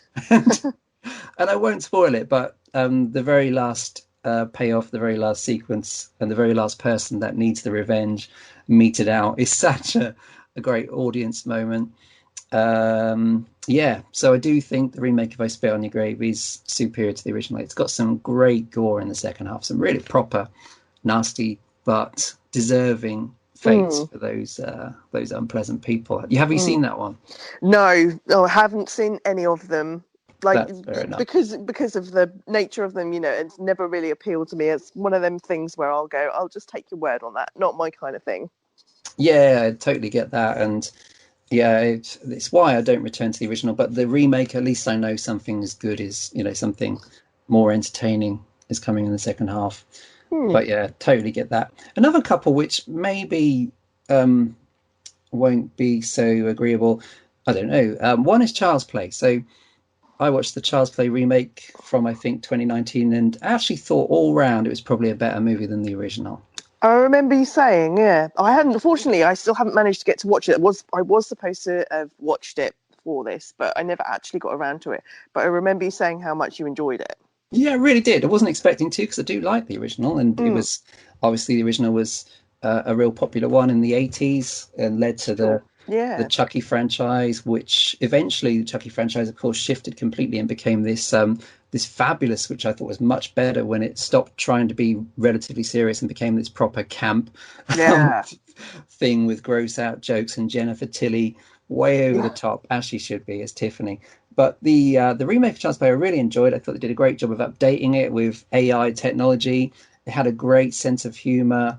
It had a fabulous choice of, if you're going to recast Brad Dourif as Chucky, which they wanted Mhm. to do, which is fair enough. He'd done a lot of them. Then casting Mark Hamill, who Absolutely. who is one of the great actors who's ever played the Joker in the animated Batman films and stories, and a great voice actor generally. Was a great genius touch because it's quite a different Chucky before, but it's a really really cool and funny and sinister Chucky. Um, I just thought it was great. And one key thing that I thought, well, two key things that I thought made this better. One was it was much more about sick humor, which I think worked really well. And because the killer doll thing, I don't think scares many people anymore, as No. evidenced by Annabelle, which of course isn't scary. But also, the original Child's Play has a really god awful child actor playing Hmm. Andy Buckley. He's awful, but this one has some really good child actors. And two, the original movie does waste a lot of time with the pointless subplot of the cops thinking that Andy did it, even though the audience and everybody else in the film knows it's the doll. They have to Hmm. go through this boring subplot of the cops being on the wrong track.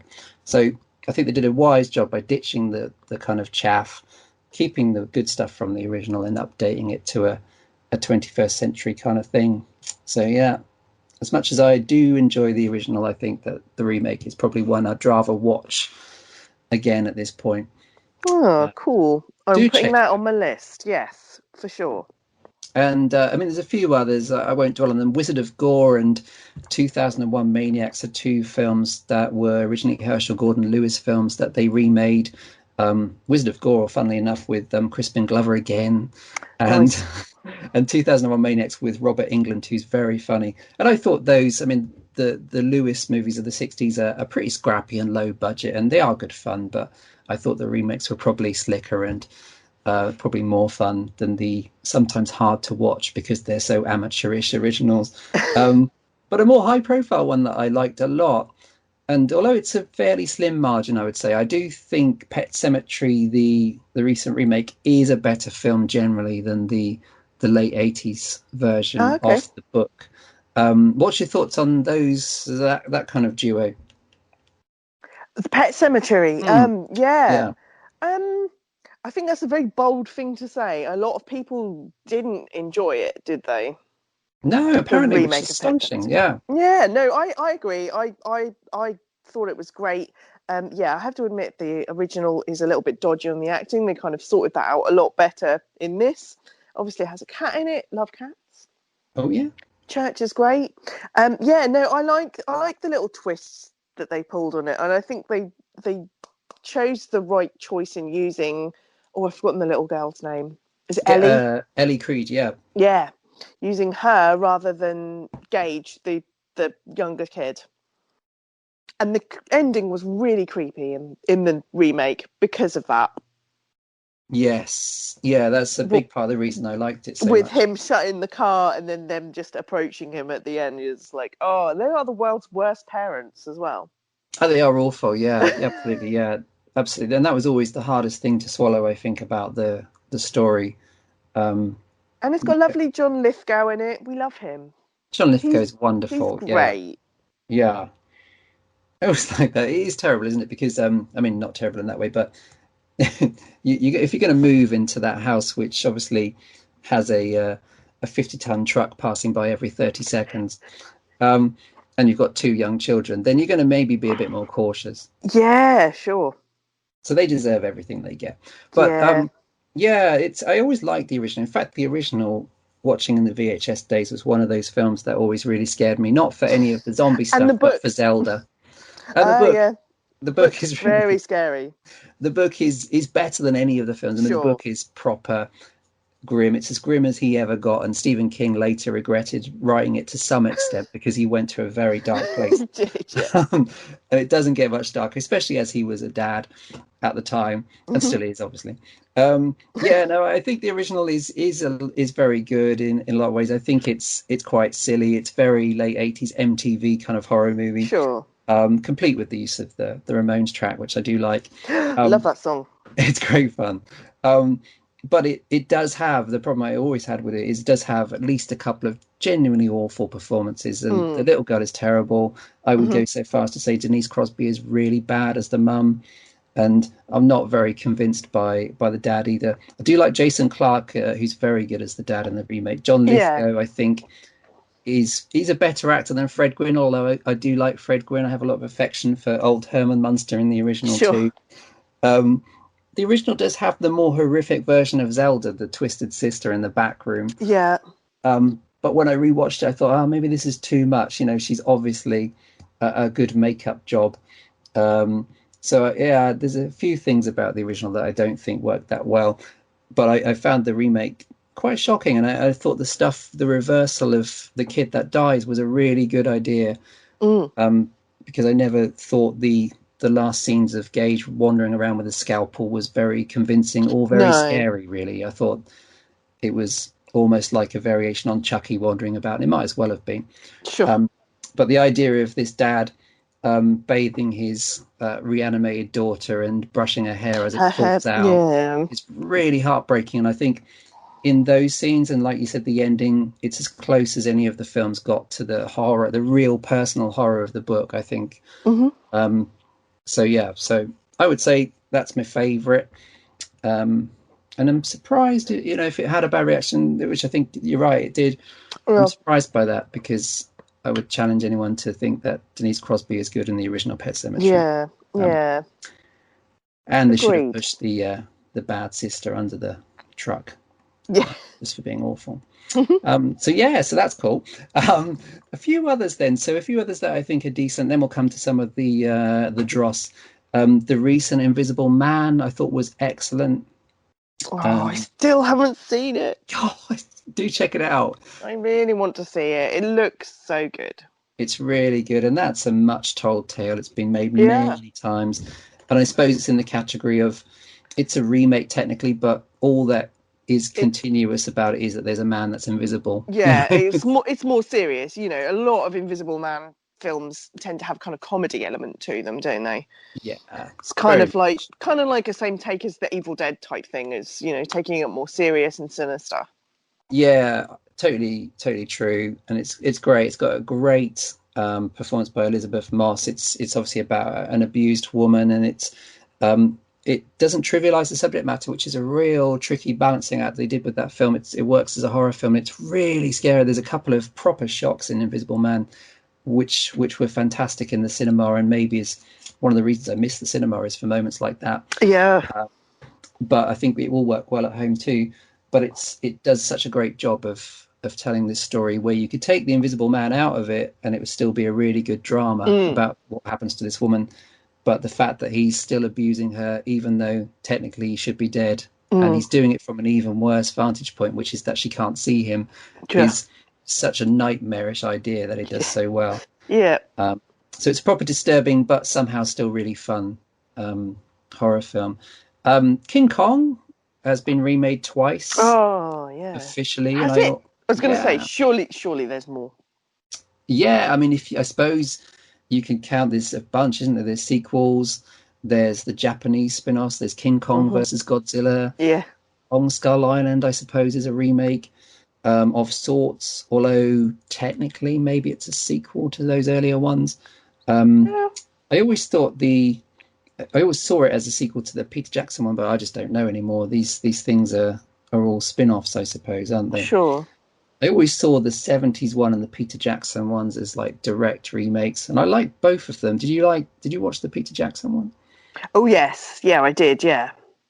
Yeah, Yeah, I really like that one. That's the one that springs instantly to mind. it's really good, and it's made with a lot of love, isn't it? Hmm.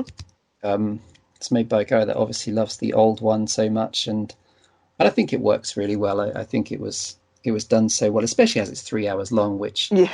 you know um, is a real achievement. Not many things that long can be that good. Yeah, Justice League true. now available.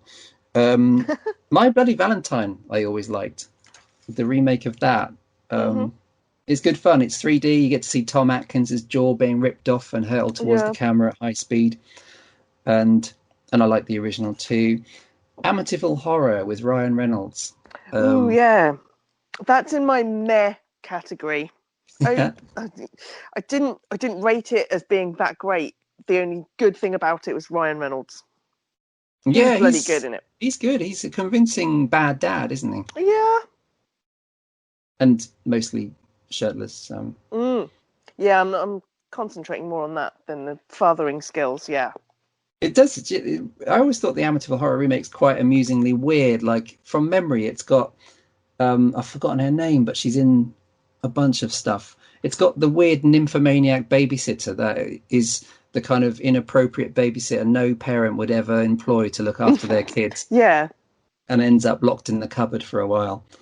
Um, yeah, I quite enjoyed it. It's a very kind of silly, fast run through, I suppose, of the Amityville thing, but it's so much better than all the other loads of other films that have got Amityville in their title Yeah, sure. that have kind of sludged out in recent years. Let the Right One In and Let Me In. That was, I suppose, maybe a good intro, that one, to foreign movies that have been turned Hmm. into horror movies, or sorry, Hollywood movies. What were your thoughts on Let Me In, Let the Right One In? Let Me In. That was the remake, wasn't it? Let the Right One In was Yes. the original because I got confused about that. Oh, okay. Yeah, sure. I think it was actually. I think I'd actually seen the remake before I saw the original, Cool. and I was freaked out. I enjoyed the remake until I'd seen the original, but I liked the clever way of changing things about. In the remake, the opening sequence is pretty scary, isn't it? With the guy hiding in the car at the gas Really station. scary. Yeah, yeah. Yeah, proper creepy and slitting people's throats in the woods and stuff like that. Yeah. I really did enjoy it. I thought it was a good film, and then I saw the original version of it, and I kind of my I went down a little bit on it because I do prefer the original with the Yeah. crazy cat lady and stuff. But it doesn't have that moment at the gas station. It doesn't quite go there. But I Sure. prefer the characters and the acting. Yeah. I think that's fair enough. I think I agree with you on all counts there. I mean, I love the original is such a beautiful film, Mm. and it's such a great example, I suppose, of a character driven film, and especially a youth, a child Hmm. character driven film. Hmm. But the remake, they did a really, really good job, and as you suggested, it was really well cast. It was in some ways more sinister than the original. Um, there were some good set pieces. I think the swimming pool sequence in the original is hard to Yes, beat, but they did a really they good job. did. Yeah, yeah, they did. Yeah. Um, yeah, so I would say if you're going to remake a film, a foreign film and make it accessible for people that wouldn't normally see the foreign film, then Let Me In is maybe one of the very best Sure. Yeah. examples of it. And we saw a lot of those, didn't we? Like just looking at the J horror stuff that came out, that was a big trend for a while. Is after the success of Ring, we got various others. So I suppose that was the first cycle of big American remakes in the early 2000s. Sure. And I believe The Ring came out in 2002 with Naomi Watts. What was your thoughts on the old Ring I'm thing? not. Yeah, I'm not a massive fan of any of those movies. I'm afraid. Sorry. Sure. I haven't. I've only ever watched the Ring remake. I've not seen any of the sequels because I just kind of thought they were all just a bit meh. Same with The Grudge. Ah, The Grudge. Ugh. Yeah. Yeah, no, not a fan. Yeah, no, that's fair enough. And they did really hammer those into the ground, didn't they? They did. Pretty quickly. I think Um, it was all it led on to the whole basic jump scare thing, didn't it? You know, everyone seems to think, oh, put in some jump scares, some silly noises, stick a load of hair in front of someone's face, that'll do. That's scary, and then just keep knocking them out. yeah, yeah, exactly. Yeah, it was. I think That's we how I can think. blame them for that. I think that it did because there was always jump scares in horror, but then in the 21st century, it became It went a for bit some stupid all for there them. was. Yeah, Yeah. long period of quiet, then turn the sound up to 11. Uh-huh. And that's not we know that's not scary. We know that anybody can make someone else jump by doing the same at home. Mm-hmm.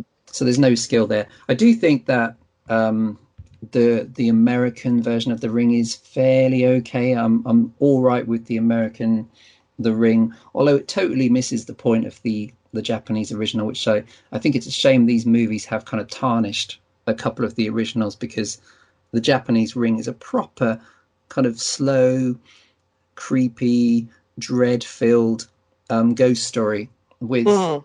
probably only one or two what you would call jump scares. There's very little of that. Mm. There's one big scene where something happens, which they kind of spoil in the remake by cutting away and doing some CGI. But otherwise, the Japanese Ring is very quiet, and I like it because it's so creepy without really doing any of the hand on shoulder stuff. But by the time you get to The Ring, and especially when you get to, like you said, the Ring sequels and The Grudge, especially the Grudge films, are all about the every 5 minutes someone jumps out of a cupboard, Yeah, or makes a funny noise. yeah, a lot of throaty croaking and all that.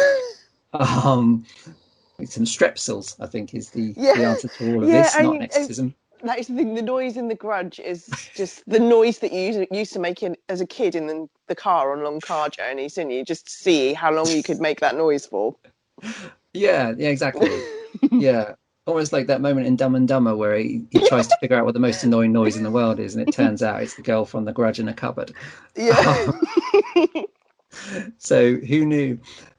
Yeah, so I get what you mean there, and some of them are just rubbish. I mean, the remake Mm. of The Eye is terrible. The remake of Pulse is awful, and again misses the point of the original. And I think that's a shame, because when people think of Japanese horror, they now probably most likely will think of the American remakes, remake. Yeah. which were popular for a time, but even after a couple of years, they tended to fade away into Sure. straight to video sequels. But I think you're right. The legacy of those films is that we now have The Conjuring, which is okay, but you from that Mm. you get things like The Nun, which is just terrible. Yeah. And all the Annabelle movies and stuff that Annabelle we've. Comes Yeah. Home. Annabelle Has a Wank. Yeah, all of Annabelle buys a puppy. yeah, and yeah, exactly. And then eventually it will get tired and no one will go. So Annabelle fucks off. Will be the last one, and everyone will be relieved. Yay. So that quite neatly brings us on, and we're coming towards the end of it. But obviously, if there's any odd ones we've missed, we can mention. But I suppose that does bring us neatly to the arse end of the remake spectrum. We've given some love to some good ones, and there are some really good ones. Oh yeah, I've got a couple of others I want to quickly Oh, please squeeze in do. if I can. Oh yeah. Before we get to the favourite bit. Yeah, no, sorry, I just wanted to mention 2010 remake of The Crazies. Oh, that's a good one. Yes, I had forgotten that. Yeah, We cool. like that one. That one's a very good one with Tim Oliphant. who He's later very went good. on. He's great in that, and he also went into very later on Santa Clarita Diet. He's brilliant in that. Yes, and Deadwood, I guess before Sure, Santa Clarita. Yeah, he's a really good, underrated actor, I think. he is. But yeah, the remake of The Crazies is very good. I feel like it does go along quite well with the original. Mm, I agree. Yeah, Same kind of storyline, but because it's just that much more modern and stuff, they can kind of slick it up a little bit more, make it look a little bit more scary in places, forks going through people in tables and, yeah, yeah, it's cool. I yeah. I like that like that. movie. That was I saw that in the cinema, and it was Mm, again loads of remakes around, but yeah, that stood out, and it may be a bit underrated because it is tense, and it probably does capture that same tension that the Romero one does, mm-hmm, but for a modern time. Yeah, the mm, Crazies, I'm on board. Yeah. yay. And another one that a lot of people have a lot of love for is 13 Ghosts, 2001. Yes. Lots and lots of people really love this movie, don't they? Yeah, I see. Yeah, I kind of get it actually. Yeah, it's I feel quite like fun.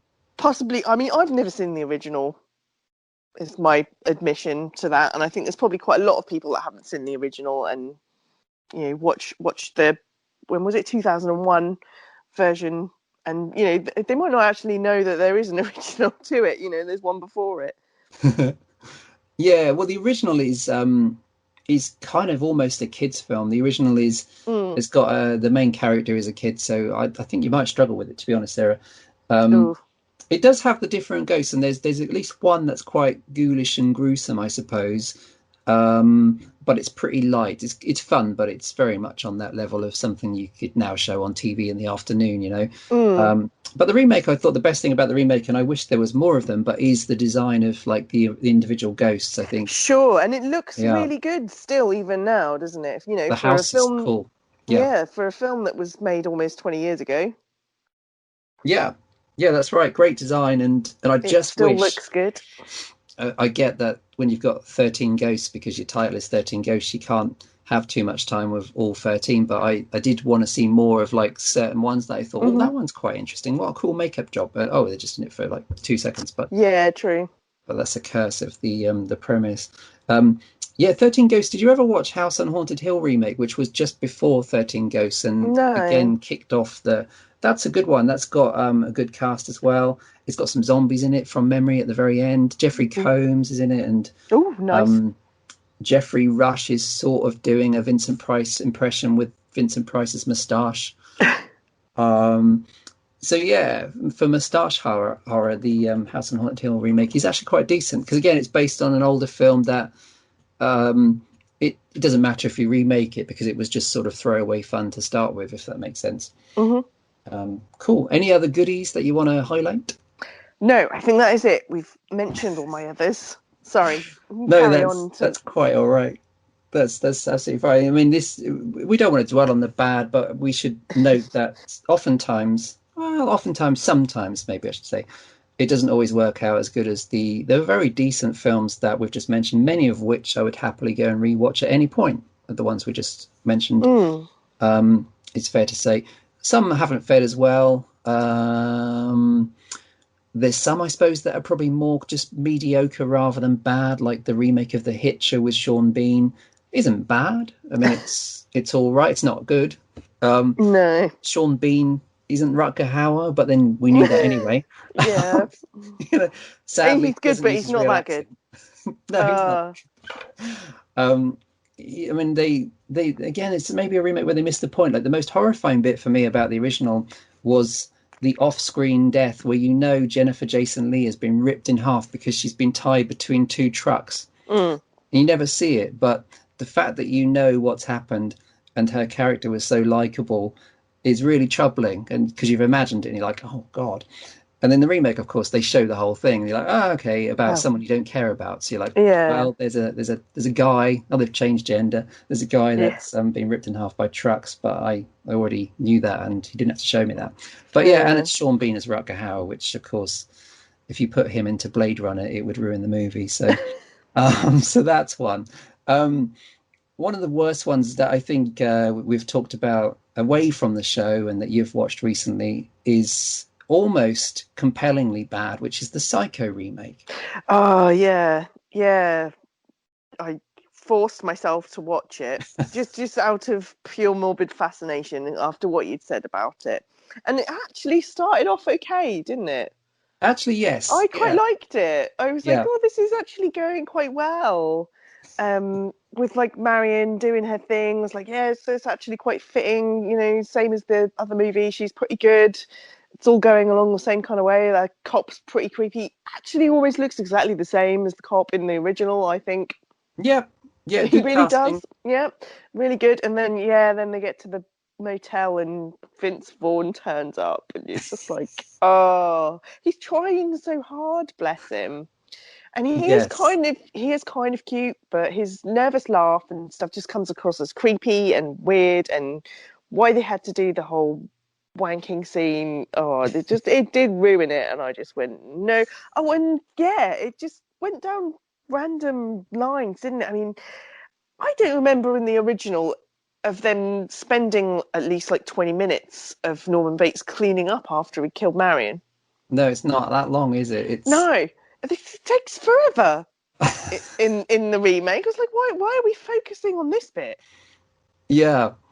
It's because it's the annoying thing about it is that they were all very big about it. Oh yeah, we're doing a shot for shot remake of Psycho. Obviously, Mm. people are asking why.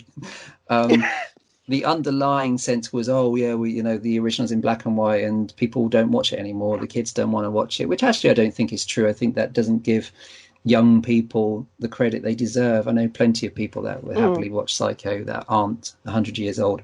Um, but anyway, yeah, if you're going to do a shot for shot remake, don't cheat. Don't just add in a random shot of a cow on a road just because you think it looks cool and moody Mm. during the shower scene, or goat cow, I can't remember which. Or whatever it is, yeah. Um, why Why add Norman all Bates yeah. masturbating? Yeah, that's just no, it's just wrong. And and then they add in some weird flashes when they're pushing, oh, what's his name? The inspector, the private inspector, Oh, PI. Arbogast, That's the one, Arbogast, yeah. yeah. When they push, when it's his death, when he gets pushed down the stairs, there's some weird flashes in that as well. Yeah.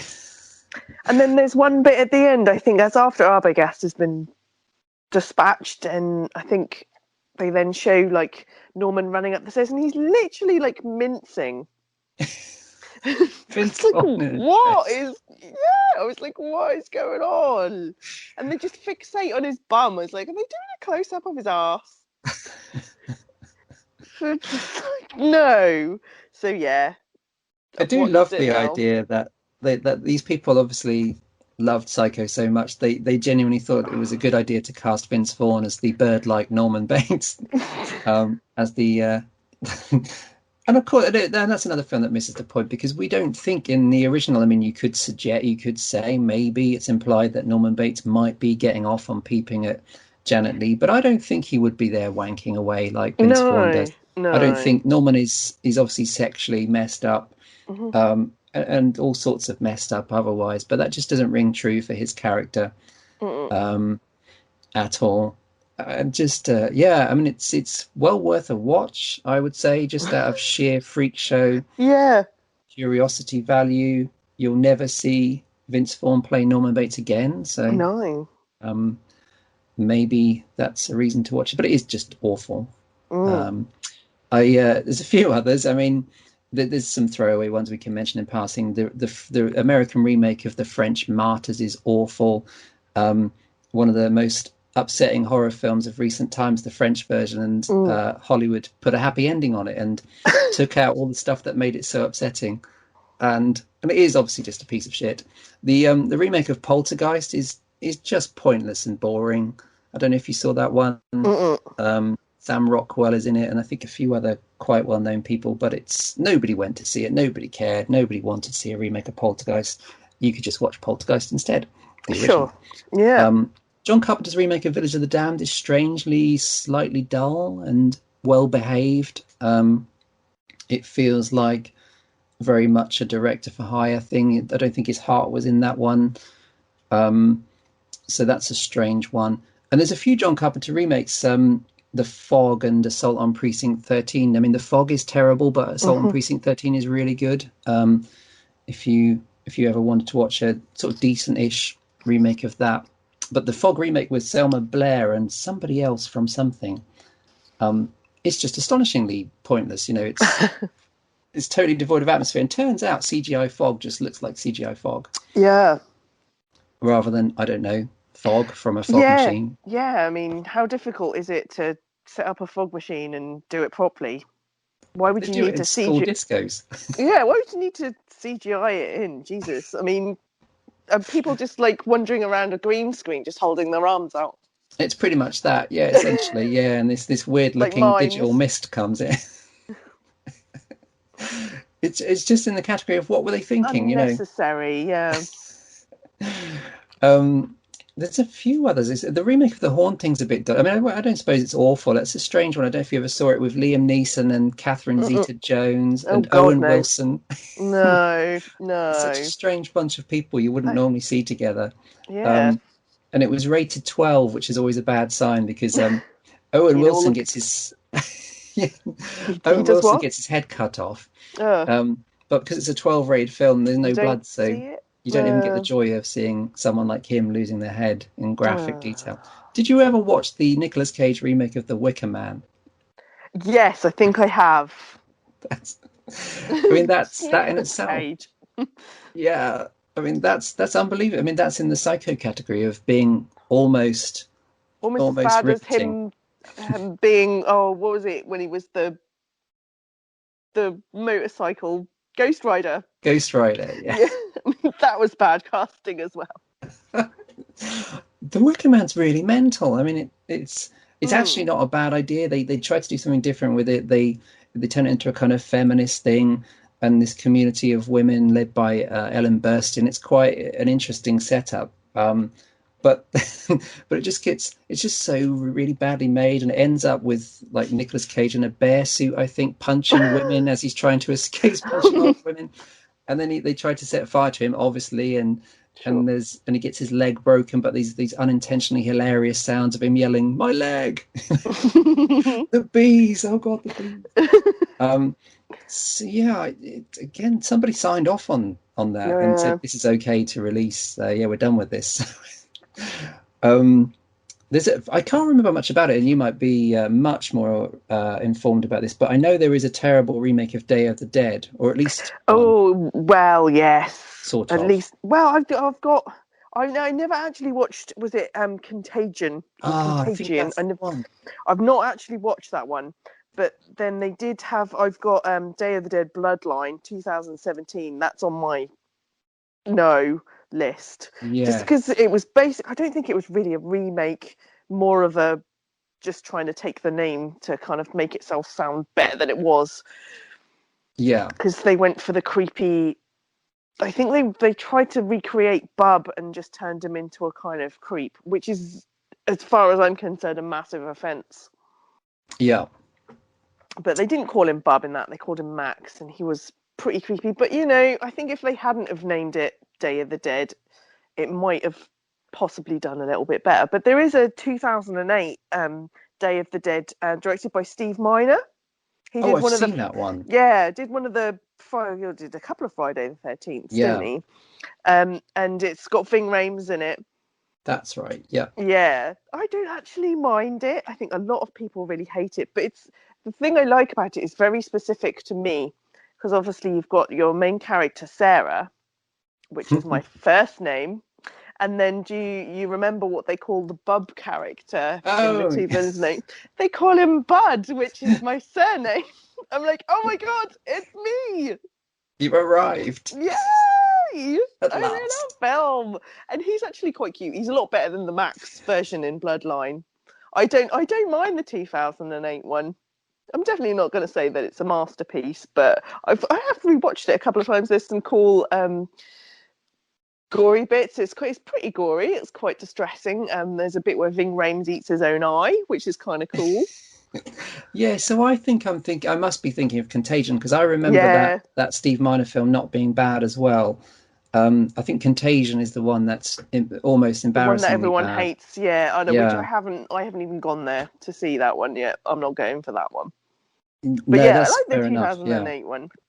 It's So funny. that's the one that that's kind of the real remake, isn't it? And the other ones are sort of spin-offs-ish with the same name, I guess. Yeah, I think they're just trying to cash in, Yeah, but they're 'cause it's not another. really anything to do with it. But yeah, Day of the Dead 2008 is kind of related. It's about some soldiers. Nothing to do with like scientists or anything like that underground or anything. It tries to Yeah, take it in a different direction, but yeah, I quite like the 2008. that's cool. Yeah, yeah, that's not bad, is it? Um, that's yeah. So that's another one for your list. There was a remake of The Omen, which was a bit strange. Did you ever watch that? No, I've never been a massive fan of any of the Omen films. And Sure. there's a series coming out as well, apparently, another new series on the Omen from some of the people that do The Walking Dead, and it looks awful. Oh, is that Damien? Is that what it's That's called? the one, It does look Damien. rough, doesn't Oh, it? it looks Yeah, horrendous. Christ.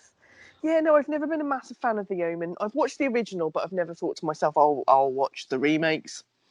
Yeah, it's strange. I mean, they did a great thing with the marketing, and they basically and obviously someone in Hollywood was waiting a long time for this, but they basically released it on the 6th of June 2006 so they could put 666 Six on the six. posters. Um, but it's a strange movie. They do some fatal errors, a bit like, Norman Bates bashing his bishop off in the Psycho remake. They do things that make you realize they don't really understand the original because they cast a deliberately very, very, very creepy looking kid as Damien. Mm-hmm. But and of course the guy in the original is pretty creepy, but He's he creepy. still looks like a kid Yeah. reasonably of this earth. Whereas the one in the remake is this satanic looking motherfucker. This guy that obviously got like dyed black hair and is Mm, glowering at the camera the whole time. So it's very distracting and it's not scary. Um, and it does miss the point of Damien at least needing to look a bit like he could be someone's child. Because children are, there's children that have creepy without even trying. We see them all the sure. time. So they're out there. There's no need to make them look like the devil himself. And it does, it goes through the paces of remaking the famous original deaths with CGI. So, there's a CGI spear that comes off a church tower and kills off someone. Mm-hmm. But it's all a bit, fill in the blanks. It's pretty much the same script as the original. So although it's not shot for shot, I think they actually use the original script, which is a bit weird because you think, well, I could just be watching the old one. Mm, I think the only things they do are these weird random attempts to make it relevant. So it includes footage of 9/11 to show the way the world has changed. And there's an exploding car in it for some reason. I think that's how the Gregory Peck character, who's played by Liev Schreiber, I think that's how he gets the job, is because his predecessor is blown up. So, just to put an exploding car in it. So yeah, you're better off the original Omen if you're a fan. mm. Um, there's a very sort of mediocre version of Fright Night. Did you ever see the remake of Fright Night? No, again, I love the original. Yes, me too. I Original's think I great did. fun. I did hear that the remake wasn't great, so I went, no, I'm not doing it. Yeah, it's a strange one. It's again bad casting. I think like Colin Farrell is the vampire character, and and he's really No. badly cast. It just doesn't wash. Oh, it does have Anton Yelchin in it though. I do like him. Yeah, he's great. Yeah, he's actually okay. He's pretty decent as the Charlie Charlie. Brewster. Yeah.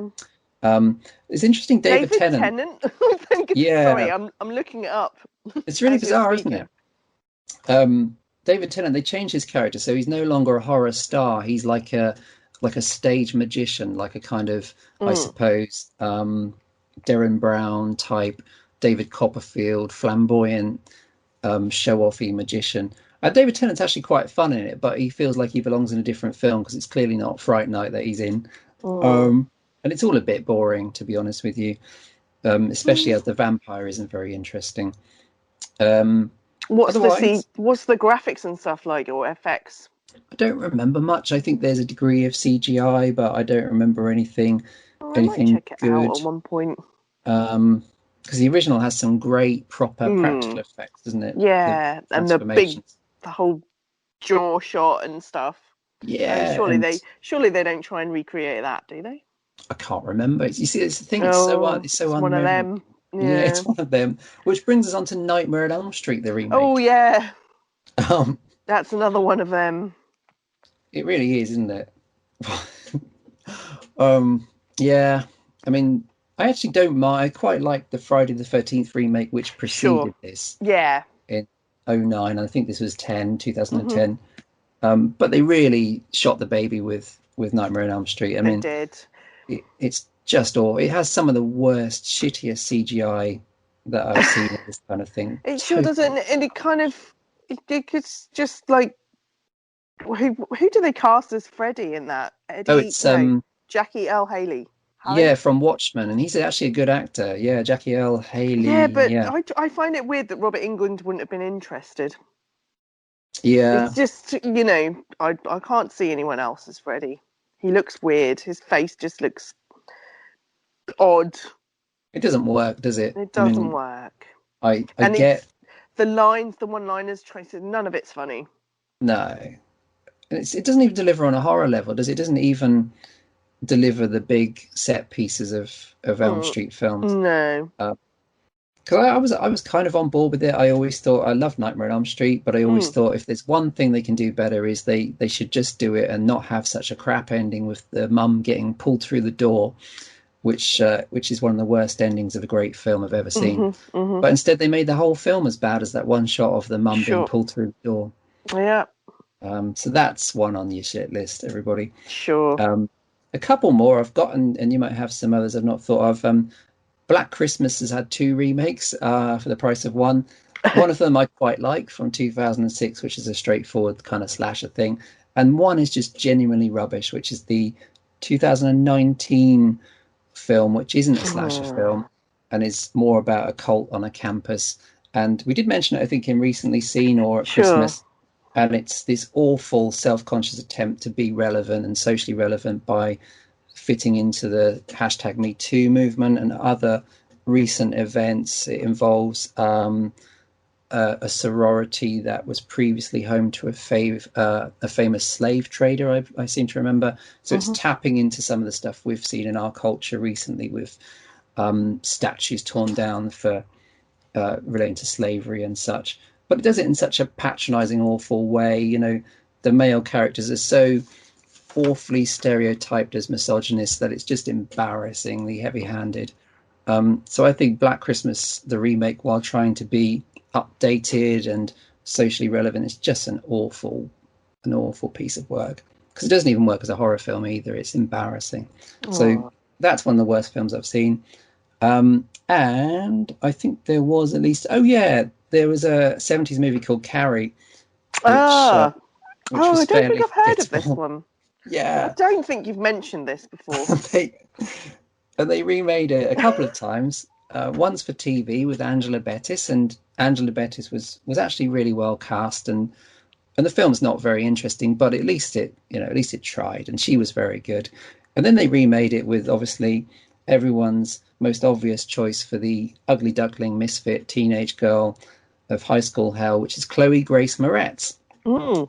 for the 2013 Carrie remake, directed by the very talented woman that did Boys Don't Cry, which is a harrowing film, but really good. And Carrie's a harrowing film, but because it's really bad, and it's just the most insulting thing. I mean, she's miscast. Julianne Moore is terrible as her mum, which she's played to the hilt in a kind of panto fashion. Nobody Hmm. talks like they really exist in a high school. They're using lines from the '70s film for a film set in 2013. So, Mm. um, so short of having the ghost of John Travolta haunting the hallways, it's just an awful piece of work. And it's just, again, it's got terrible CGI. I don't know who they were making it for, really, because it sure wasn't anybody that likes horror films or likes the book or the original film of Carrie. So that maybe is one of the worst ones. That's worse than Psycho because at least Psycho's entertaining. Sure. Um, and I'm spent. I think that's all my bad ones because now they're making me Oh, kind of really? grumpy. Oh, Apart from you have missed out one massive clanger. April The Fool's Day, Oh Mother's no, Day. I haven't seen them. Although I would be interested to see the April Fool's Day one. Oh, you don't Or need to be. maybe I don't need to. Okay. No, I'm talking about the 2017 Flatliners. do Yes, that's we, do terrible. we, the original, I mean, I don't actually know if you could say the original was a horror movie, do you think? it's loosely, isn't it? It's Yeah, really it's not. more of a It's thriller type thing, I yeah, suppose, bit kind of of the sci-fi supernatural. type thing. But it it was one of the films I remember a lot from childhood, having some very, very attractive people in it for starters. Yeah, Kevin Bacon, Kiefer Sutherland, Julia Roberts, William Baldwin, all very lovely people. true. And yeah, in the 2017 version, they just completely, just totally ruined it and like made it as boring as they possibly could. I mean, the original goes straight into it, whereas the remake, you have all this fluffy, stupid backstory of some of the characters and the hideous Oh, things they've apparently done that they're harboring this guilt for. And I don't know how they managed to convince Kiefer Sutherland to do a little cameo in it, but he turns up as he looks like he's about 80, why is he having a doesn't he? stroke? He Yeah. looks like, oh, here I am. I'm from the original, or am I? I'm not sure if I'm playing the same character. No, definitely not. Nelson was horrible in the original. I mean, he plays a bit of a idiot, kind of angry doctor, but yeah, I don't know how they managed to convince him to come back for that. The characters are awful. I Yeah, mean, they some truly are. some of the things that one of the girls was just kind of like feeling guilty for cyberbullying one of her school friends. That's right. Yeah. Is that something to be mega concerned about? I quite liked was it Diego Luna, the French guy, Oh, who yes. was the one that didn't go under and was kind of looking after everyone else. I thought he was all right. He's the only decent character in it, but Yeah, the rest because of them, it's no. rubbish, isn't it? Because it starts off with she's killed off early on, but Ellen Page, who is now Mhm. Elliot Page, of course, but Ellen Page is a really good actor, and they just kill her off early on. Mhm. It's terrible, isn't it? Just terrible. It has that awful happy ending, that awful sticky. Yeah. Oh, Yeah. it's No. astonishing. And you're right. The original Flatliners is not a classic. It's not maybe a horror film. It's horror filmish, I suppose, but at least it's got the nice kind of early '90s Yeah, charismatic gothic-y, cast and the dark look. Yeah, kind the of look's really feel. good. Yeah. Yeah, Yeah, I don't quite know why they then decided they were going to try and remake that one. But yeah, I wonder what's next. I have heard rumours that, going back to kind of American remakes and stuff, I keep hearing rumours that they're trying to remake Train to Busan. wow, Yeah. wow. So basically an American version, so you don't have to read the subtitles. I don't quite know how that will go. Yeah, I mean, it doesn't need to because No. that movie is, It's Yeah, ah, it's basically doing what they did to Wreck. When we were talking about the Wreck movies in the last episode and stuff, and how we briefly then touched upon the Quarantine, which is the American version of it. So I think they're doing the same with Train to Busan, is what I hear. And they already yeah, did it with hashtag Alive. I think they just call it Alone or something. I think. yes, yes, that rings a bell. Yeah, it's strange, isn't it? Because you don't. I mean, I get maybe that's the thing. Maybe people don't want to read subtitles, but I don't know. When Train to Busan is that good, I think a lot of people would if it was sold to them in the right way. Yeah.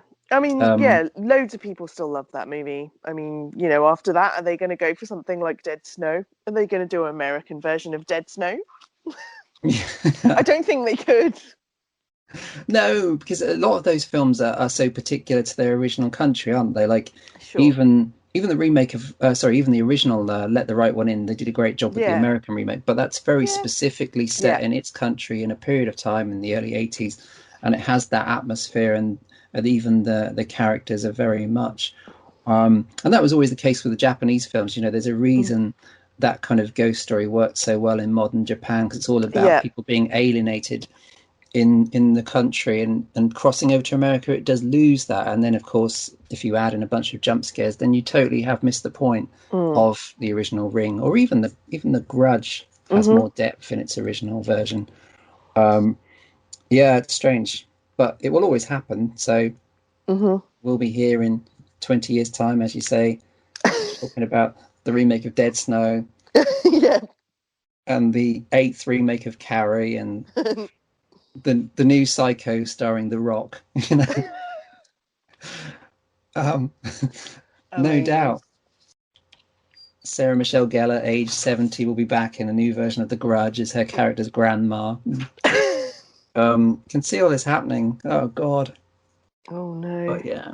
But the hopes are high. I think, looking ahead, I think things like the Candyman remake have potential. Um, Is that going to have Tony Todd in it? well, when it was originally coming out during one of the many lockdowns, it's about almost a year, I think, since it was due out originally. Um, the piece I read was very much not giving anything away, but it was suggesting almost that Tony Todd was back in the role. Uh, but it was vague enough to make you think like maybe he's just back in a big role, just not that role. So it was very Mm. confusing, and I think they were trying to keep it secret. But the impression I got is that he's in it either way. Um, but they've kept it pretty close to their chest. Mm. I think it'll be really interesting. I think it's got some talented people involved, and it's the right time, I think, for something like that to Sure. come out. Yeah. So yeah, we shall see. I really hope. Like with all of these things, I want it to be good. No one Mm. really wants to sit through something that's disappointing or carry. But we shall see.